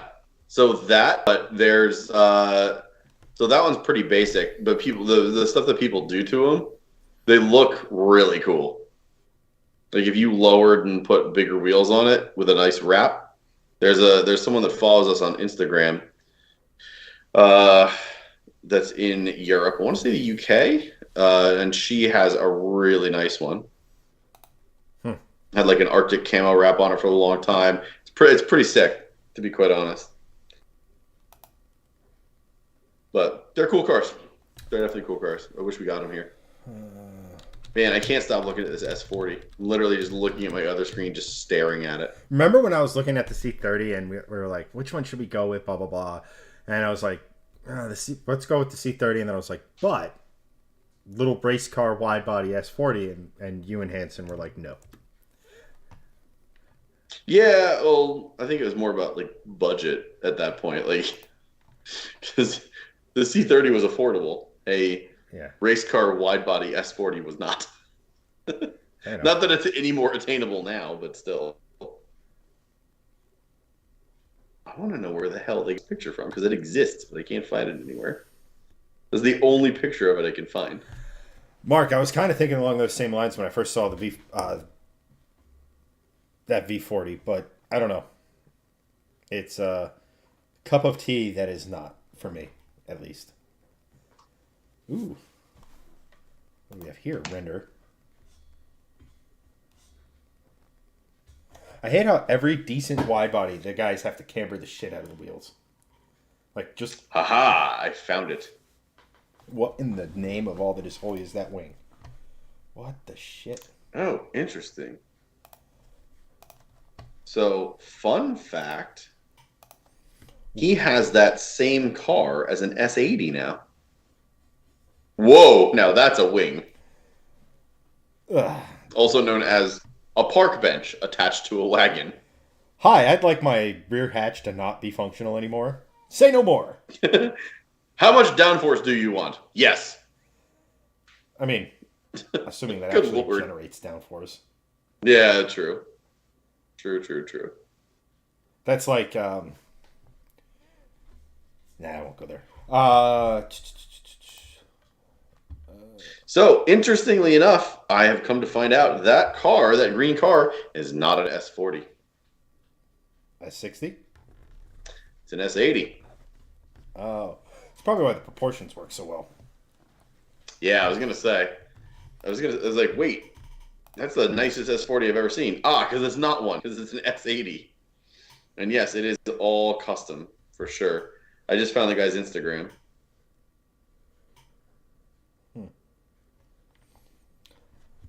Be honest, this makes me want an S80 real bad. Whatever car it is, it makes me want this car. Steve wants you to wide body the Volvo wagon and put an XE V8 in it. I mean, I think they can no. handle a supercharger and make 600 plus. Well, yeah, because that's the same engine they put into the Noble S or Noble, what is it, M600 or whatever it is. Right. I mean, well, that's a built motor, though. But like, let's be honest, that's a fully built engine. That's not like they didn't just slap the 4.4 in there. They built it. Like that's a thing. Mm-hmm. But yeah, I mean, any engine can handle boost if you have enough money. You just forge everything, and the end. Yeah. No, I always thought that'd be a good swap for the 240, 41, 42 Omaha Hut. No, I agree. I think that would be a really cool. That would be a really cool swap for a 240. Just because like V8s are so popular to swap into 240s of any kind. I gotta imagine it fits pretty well with the 60-degree V8. Yeah, I mean, look, an OEM V8 swap is pretty sweet. I can't argue there. Excuse me.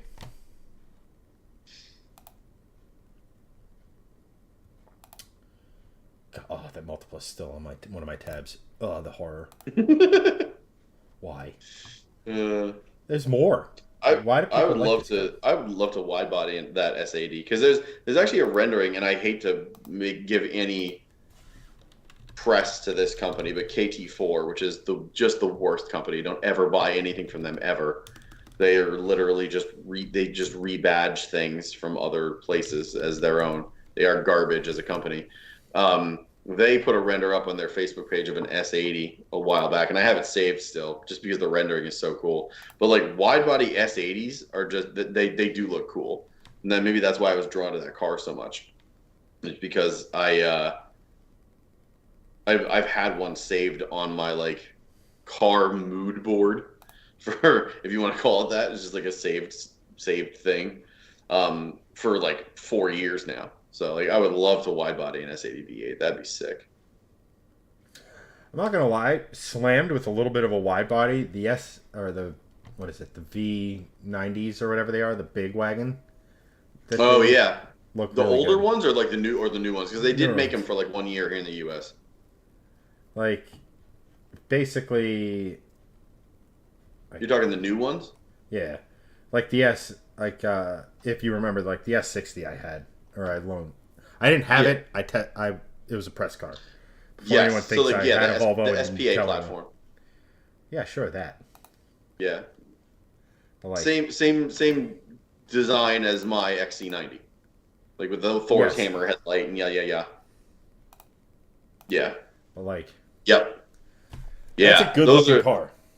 Yeah, it really is. Like, I think, and we all pretty much agree here, like Volvo has one of the top 3 design languages in all of automotive-dom right now, just because it's just simple, but it's elegant, but it's also in like when you do this to it, it's also aggressive and then in like a good way, not in just like an overly like I'm trying way too hard kind of way.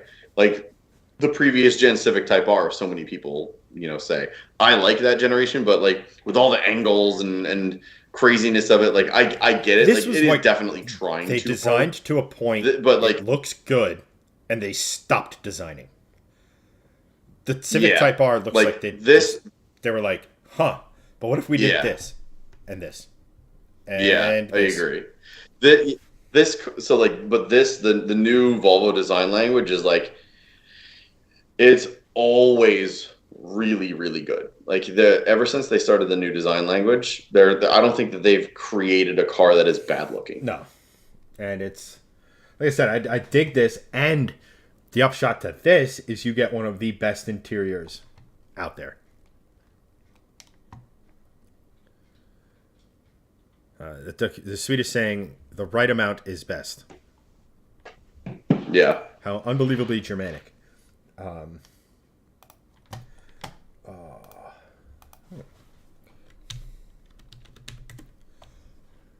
Holy crap! That green car is for sale.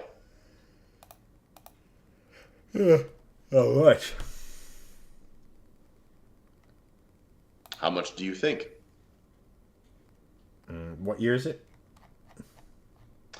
Let me see. Hold up.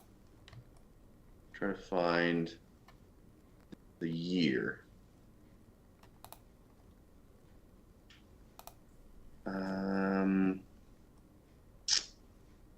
Well, I can't find the year.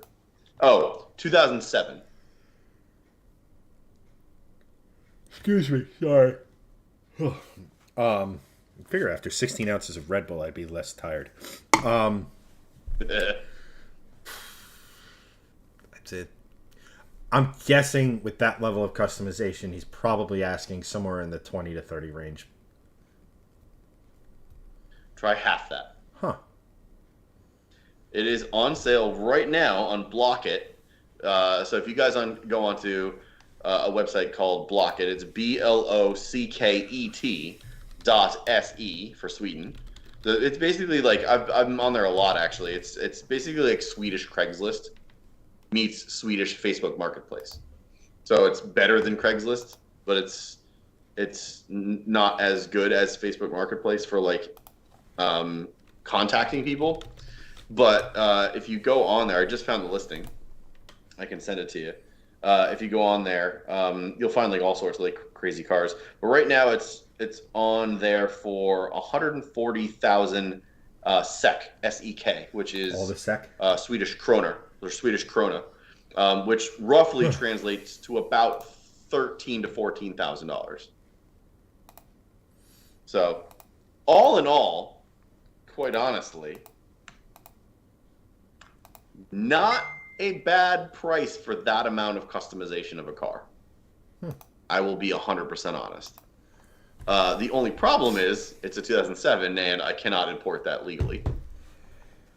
You can if that chassis was certified over here. The chassis is, but emissions were not. So we cannot import that. We could try to get away with it, but it's one of those things where you probably cannot drive it very much. Well, to be honest, the though, thing that I am still going to message him about it because that's pretty cool. The biggest restriction is safety. That's why, like, because like the R32s, R33s, the cars you see a ton of, the 25-year-old rule. Yeah. None of those were the chassis weren't safety certed. So I'm willing to bet you could get this over here and with an inspection for emissions, get it relatively legal like. Just because I'm pretty sure the biggest restriction is safety. Yeah. Get with Chris and have the museum get it. The problem is you buy it for $15,000. You're pay that again to get it here. Well, yeah. Maybe not that much, but. I just sent the guy a message just to see. Um, but yeah, I don't know. I may inquire about it just to see if it's possible. But yeah, Doug, yeah, the whole get with Chris and have the museum get it. I mean it might be. That might be a thing. So we'll see. Sweden is very much a slip, but I will see if the guy responds. Because quite frankly, that car is, and that's a top 5 Volvo I've ever seen. That thing Riding is on air. staggering gorgeous. And yeah, I mean it's riding on air, but holy shit! Like I cannot get over this car. And I'm not like I like slammed cars. Like I'm not the biggest fan of like air ride and what have you, but like holy shit! Like I'm staggered as to how nice this. I wonder if this is a diesel because I feel like it has a. I feel like it looks like it has a manual, maybe. It says Stang in the upper right. Just saying. I don't know what that means. That's a sign. Why can't I go back? But it says 185 horsepower. To me, that screams diesel. It's diesel. It says it. Gotta it says be. it. Oh, Yeah. it does? Oh, I see it. Fuel, diesel. Yep, 100%. Ooh, we'll see. That might not be importable based on emissions, but we'll see. Just tell me All right. tell me Anyway, you're gonna LS swap it. I'll be right. Yeah, yeah. There you go. I wish. I'll be right back.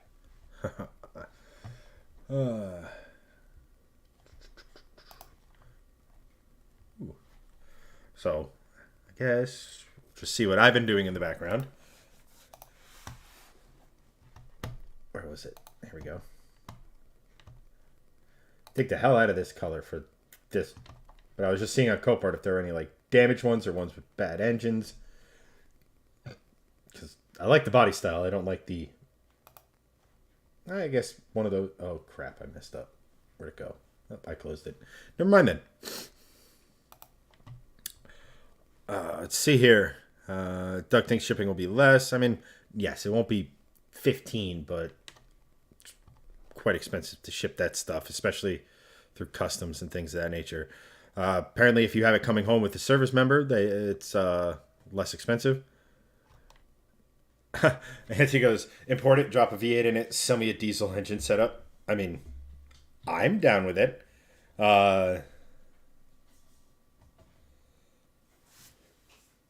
Excuse me. Holy crap. Doug has a T5T in transmission. I could get you on the cheap. Should mostly swap axles and drive shafts, likely different. It's from an S60. I mean, let me put it to you this way, folks. Like, that is an interesting car. I think I disagree with Greg here in the sense that, like, his Polestar intrigues me more, if that makes any sense. From the simple sense that it... why did this not translate? Can I translate? That... I don't know, I kind of... Don't get me wrong. This has really nice lines. It's really well done. Like, specifically from, like, this angle.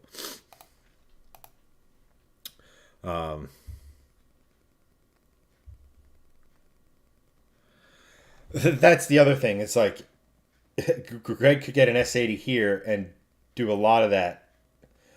I don't for 10K. It would have to depend on the shop. To give you an idea, if we went the blue sky route for this, 10K is what it would cost to do the front clip swap on the Mustang and have that painted.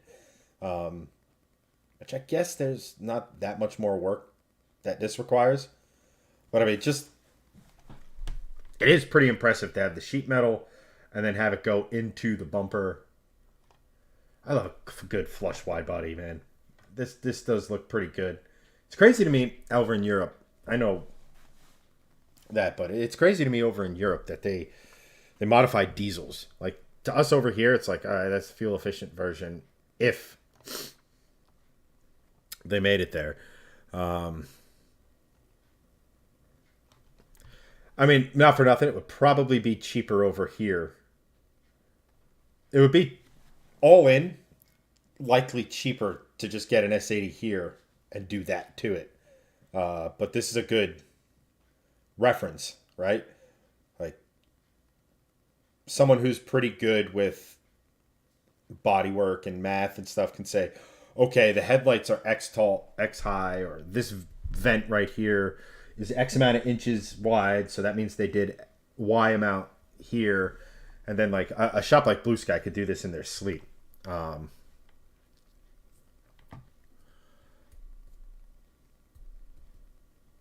mean, wrap other than paint, I agree, but you still need to seal the work too, right? Like you still have to prime it or whatever, all the work. I'm all for. Let me put this. I'm all for getting Greg into builds. I would love to see what. Actually, hold on.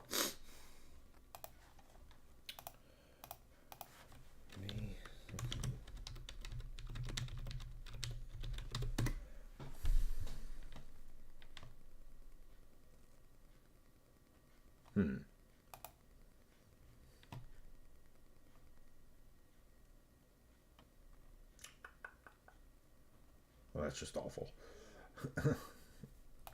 I will never get this level of dumbassery when it comes to like a rear wing. Just I will never ever understand that. Like I get this is a render, but why? The rest of it I'm kind of digging on, but like the wing is like no pass. But I mean just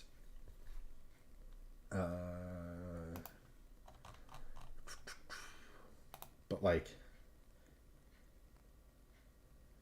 I mean I would be very down for Greg to because they raced the S60 Polestars. I forget where. I think it was in World Challenge here in the States. Yes, exactly. Thanks. I hate it. Yep. Yeah. So I mean, let's see here. Let's take a look. Here's. Quick, someone tell me what the model year is on this again. Oh God, it's awful.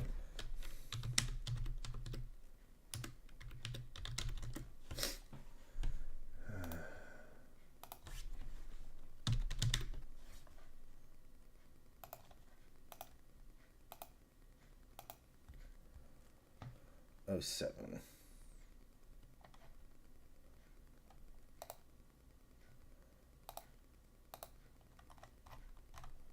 For the sake of this search.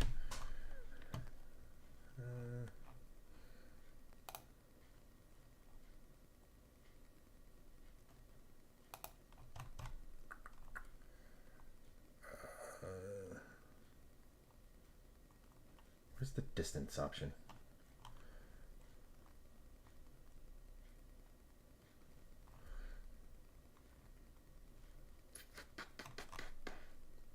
I mean, really, that's what it started out life as. Huh. That is a massive improvement.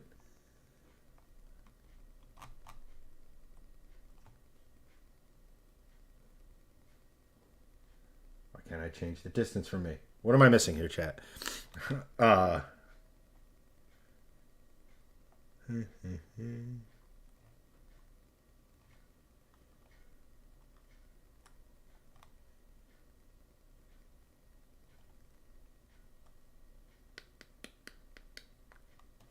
Nice. Success. Child number 2 did not pee. No need to change sheets. Go to 10, see what that does.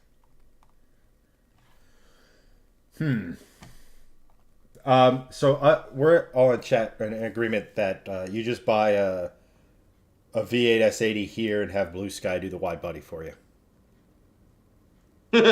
I mean, if someone wants to shell out about 50 grand, I'm very much interested in that.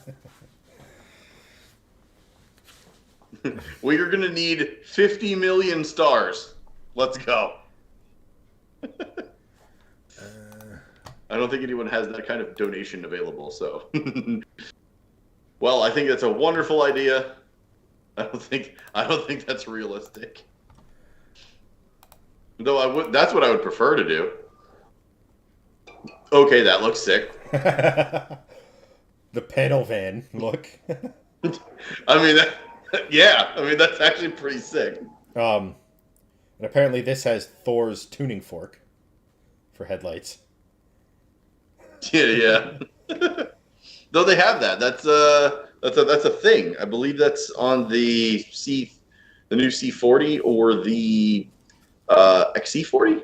I believe it has a split at the end like that. One of those has that. Of course it does. Yeah, they do a couple of different variations. And just because he sent it me before, I guess this is Sean's car. At first I thought that it literally had some form of lizard or crab on the grill. I think those would look... That's tough to see, but the front splitter there, or the front valence underneath the license plate, is actually made out of other license plates. You can kind of see it. Which is just fantastic. Oh, it's a little skeleton. Doug, thank you for the 100 stars. Green S80 time. Mark, thank you for the 500 stars. Green S80. Yee! Let's go. That's $6 towards my $14,000 purchase. Let's go. Mark offered, if you bought that and engine swapped it, Mark offered to buy the diesel driveline from you. Just saying. Sweet. Done. The diesel driveline is now $10,000. 1 million krona. 1 million Swedish krona. Oh man. There are some good looking Volvos when they're done right, to be honest. I agree. Greg, do the entertaining. Oh, okay. Hi. It's late and I'm tired and I'm half in the bag. So yay. Knock off a 0 and he got me. Let's do around 1,500 for the diesel. Done. What is that noise? I hope you guys can't hear the noise that I'm hearing in the background. Just a constant tick from some bug behind me. This is more fuel for the I need an AC unit in here as opposed to the mic. Though I guess $270 could probably buy a mic and an AC unit. Because I was looking at, or where was I? I was on one of my browsers. I was looking at like the quietest AC units. Oh, here we go. Top AC units that are quietest, under 42 decibels. I have a whole list of them, so I'll be researching that tomorrow.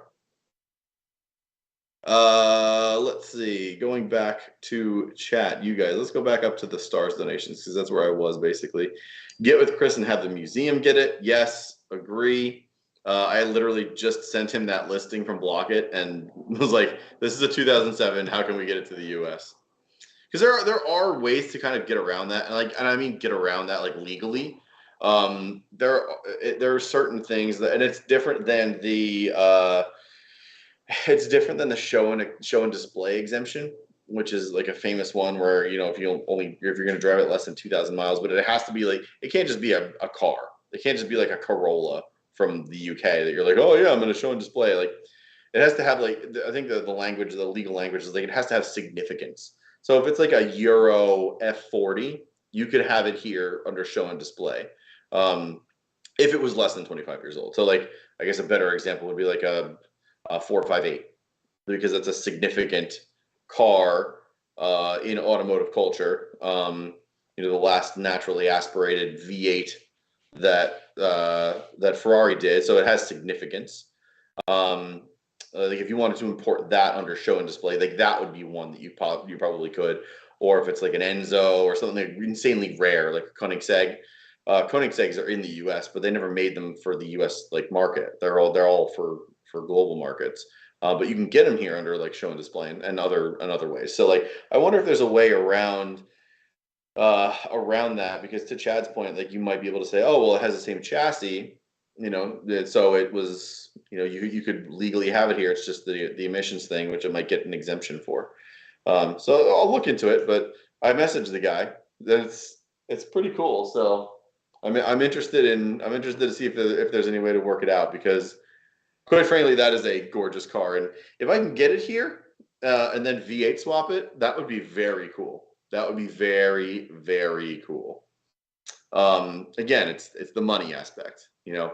I personally have about 10 grand to work with, so even 14 for that car is pushing it. But where there is a will, there's a way. So we can kind of figure it out. Where was I? Let's see. Move to PA, register as classic, no emissions then. But what's the classic tag for PA? Like, isn't it still have to be 25 years old, or is there a different state regulation for that? Please let me know. I don't know, just because I don't live there. Shipping would be way less than that. Who is talking about shipping? I think it's too far up in chat. I can't see it. Europe wouldn't allow it to be imported as is, and GM wouldn't. Oh, Camaro ZL1. Yeah, correct. Shipping actually from Europe or from Sweden is fantastically inexpensive if you're considering like how far it is. It's very interesting. For shipping from California to the East Coast, it's about $2,000. Shipping from Sweden to the East Coast is about $2,000. So it's not.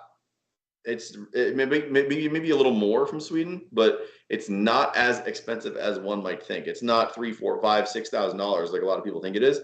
From Sweden to the U.S., I looked it up many times. Like I could basically import an 850R from there, all in for about 10 grand if I really wanted to. It wouldn't be like the greatest 850R, but it would be one that's serviceable and would be running. Probably a little work need to be done. So, but it's more inexpensive than a lot of people might think. Let's see. Military service members' cars are exempt. Find someone in Europe coming home and see if they will import it for you. Ooh, that's interesting. That is very interesting. So I wonder if we could do that. Aaron, very good note. I might look into that. That is an excellent call.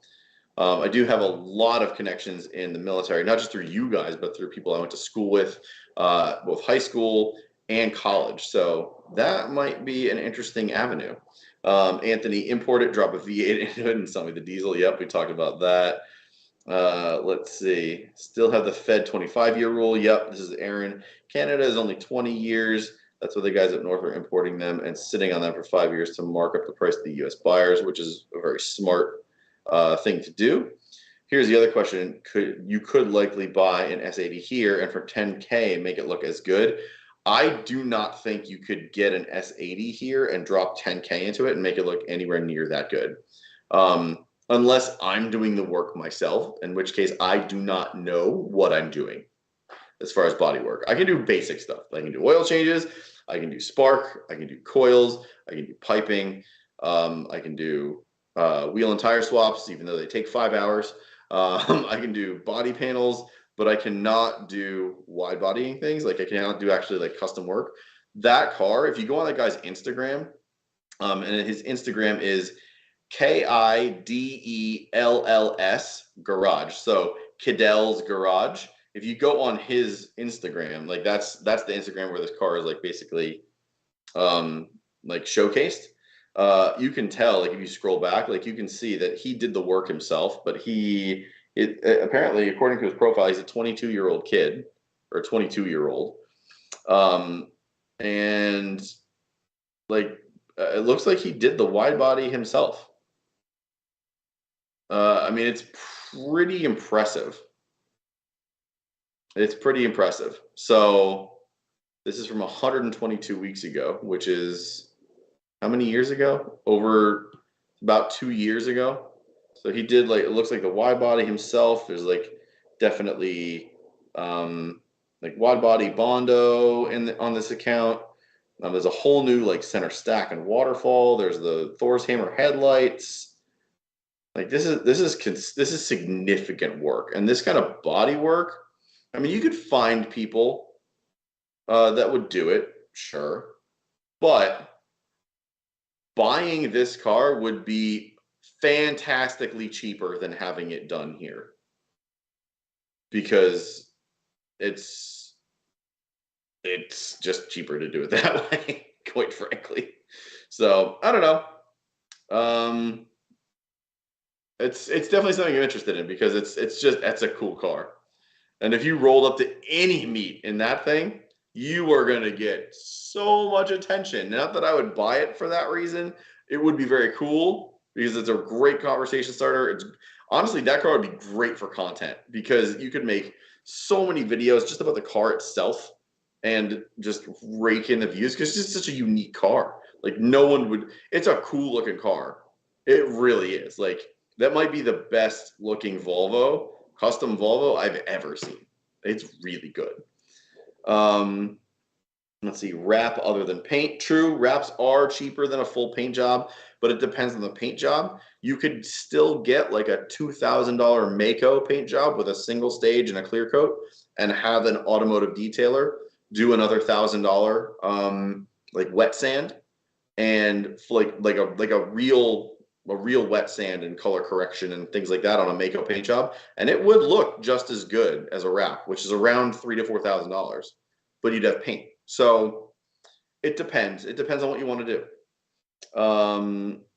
Anthony, hell yeah, you could get a well-optioned V8 executive. Yeah, you could. You could definitely get a well-optioned V8 executive, but like, again, if you could just import that, why not? Why would you?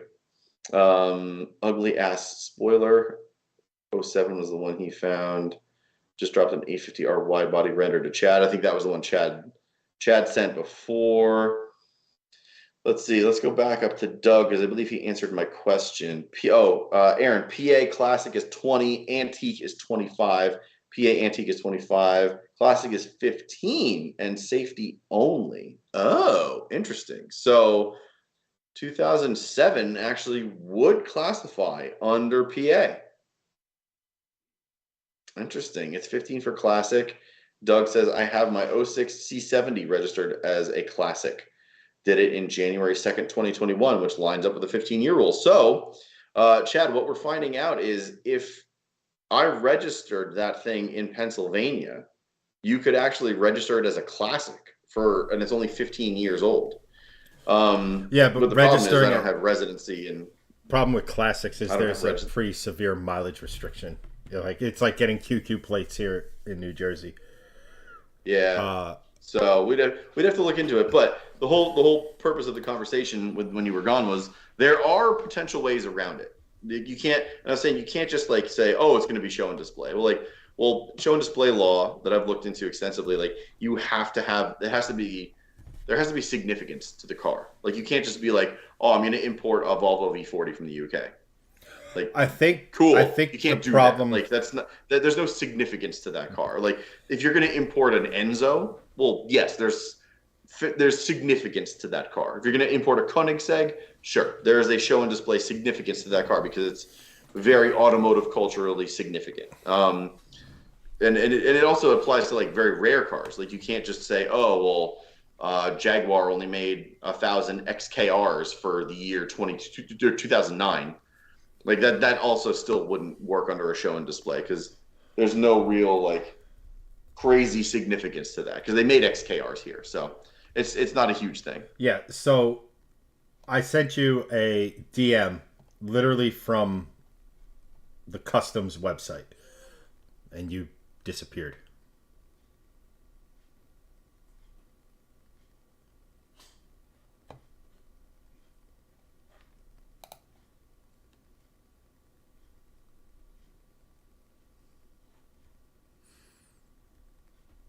Sorry, I don't like killing bees, but when my kids are walking out here barefoot, I kind of have to kill the bee.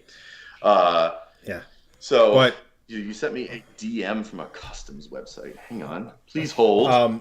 The short version of it is the cars that get crushed that don't fall under the 25-year rule or whatever don't meet safety stuff. So like the people who imported like Right. R35 Skylines and stuff actually ended up Right. rebuilding the car. Or R34s, because we have the R34. R35, right? You're right.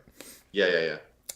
The ones that were legal ended up getting built off of whatever the basically the S chassis we got. Right. But so if the S80 was built over here and the bumpers and everything comply with United States safety regulations, you could import it here. You would just have to make it meet United States emissions by like a certified shop or what have you, and et cetera. That's where like the diesel might get a little wonky and weird. Go away. Right. But the short version is I personally would like to see you do this, and I showed chat this earlier. But if it were me and I were you, I would. You remember the S60 race Polestar race cars? Yes. I personally would do something along those veins and make that your front end. Oh, on the Polestar? Yeah. Yes. Yes. The problem is that's pre-facelift, I think. Is it? I honestly, I guess it doesn't matter. Yeah, it's custom. Yeah, it's all custom. Also, the other problem is like I would need to get a fully refabricated rear quarter panel to make that actually work. Well, I mean, hold on. Let me.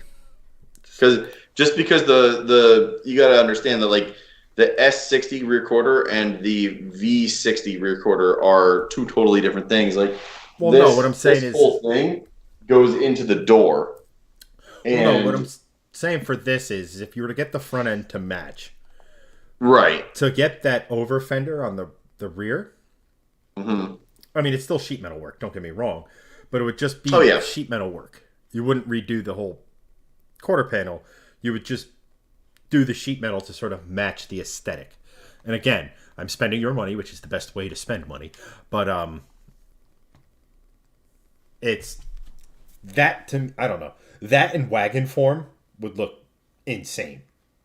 And I agree. That would look really sick. The only problem is like I don't want to do a lot of custom work to this car because it is my daily, and it is also still valuable in that sense that if I did in a pinch need to resell it, like I could essentially take the tune off, take the downpipe off, and it's worth $35,000 to $40,000 as it sits. You know, if that were to happen where I needed to do that, I still could. If I had a spare 100K just lying around, I absolutely would, and I would just buy another car to daily and do whatever the hell I wanted to this thing, because that would be really cool. But you know, I don't want to do a lot of custom things to this car just for that reason alone.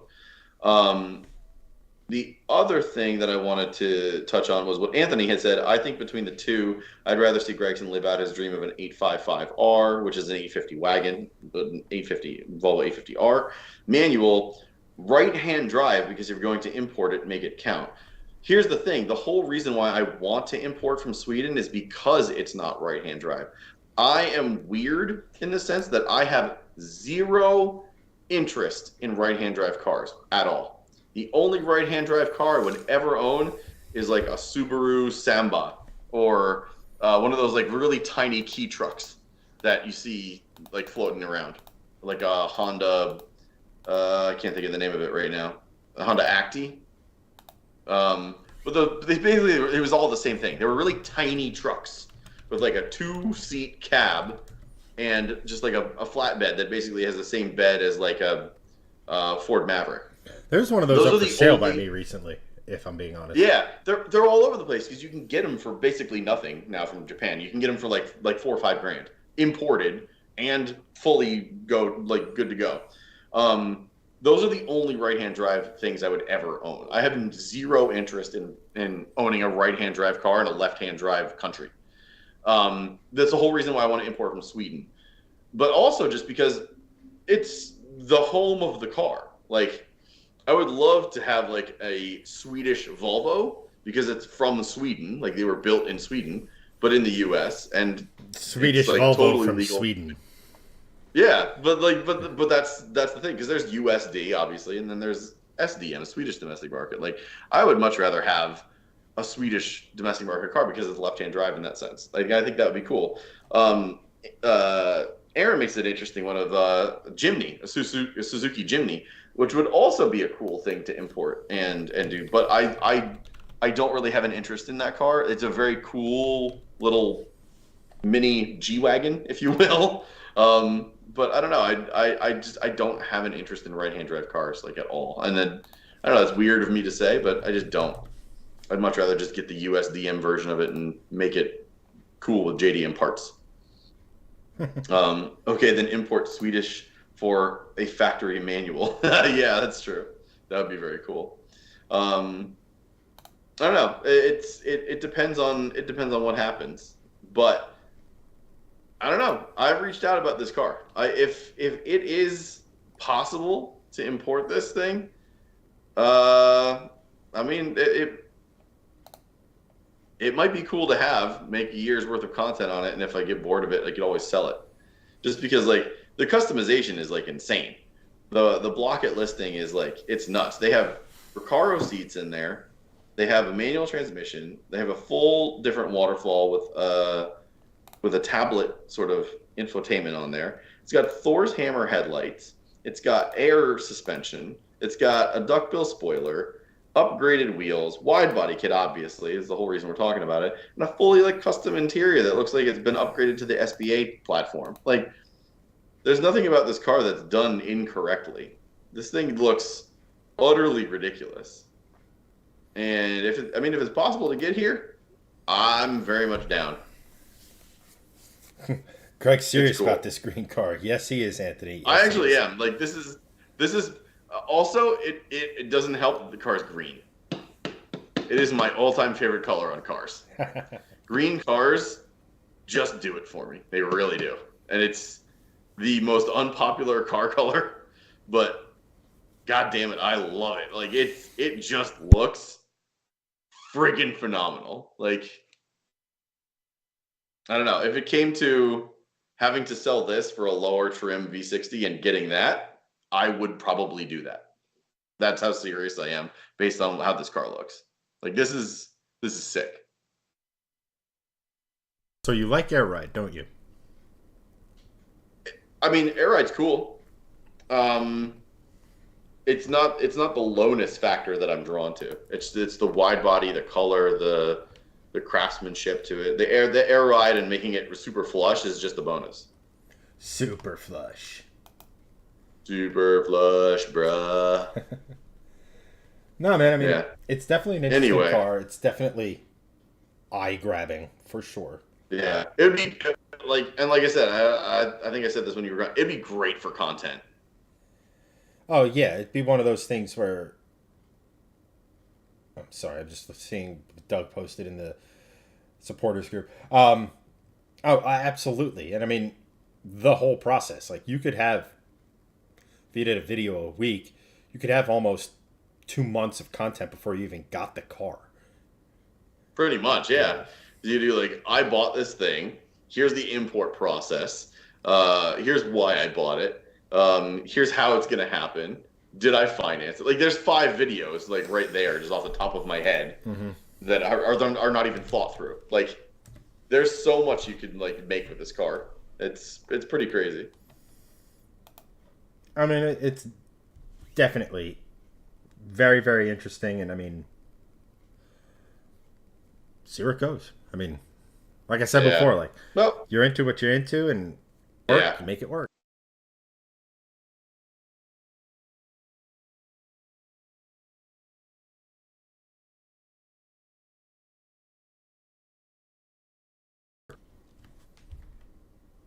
Hello?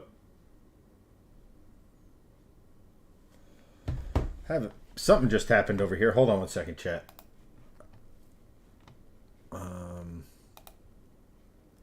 Hold on, Greg. I have no audio from you, so hold on one second.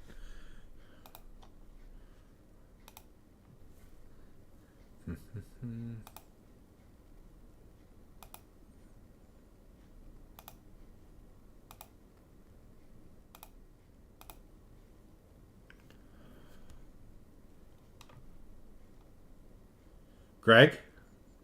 Say How what? did you do that and keep streaming? Oh, it was Skype. I just restarted Skype. Oh, Skype has what kind of nothing witchcraft is this? has nothing to do with the actual. As long as I don't close Streamlabs, we're all right. Oh, interesting. Yeah. Anthony, Steve. Yeah, I noticed it when everything went frozen, and I stopped hearing Greg. I was like, this is too good to be true. I think that's probably the time to quit it because it's 11 o'clock. Yeah. And also, our internet is shitting itself. I don't know. I will start an OnlyFans account for that Volvo. Not even gonna lie, and I would only post nip slips. Why did I bring you back onto the stream? Hey, you don't have to subscribe. I 100% won't. Thick Volvo. Isn't that here where we give him stars? No, you got to subscribe to see the good stuff, which is the nip slip. Chad's like, yes, please, can we end this for the love of God? There.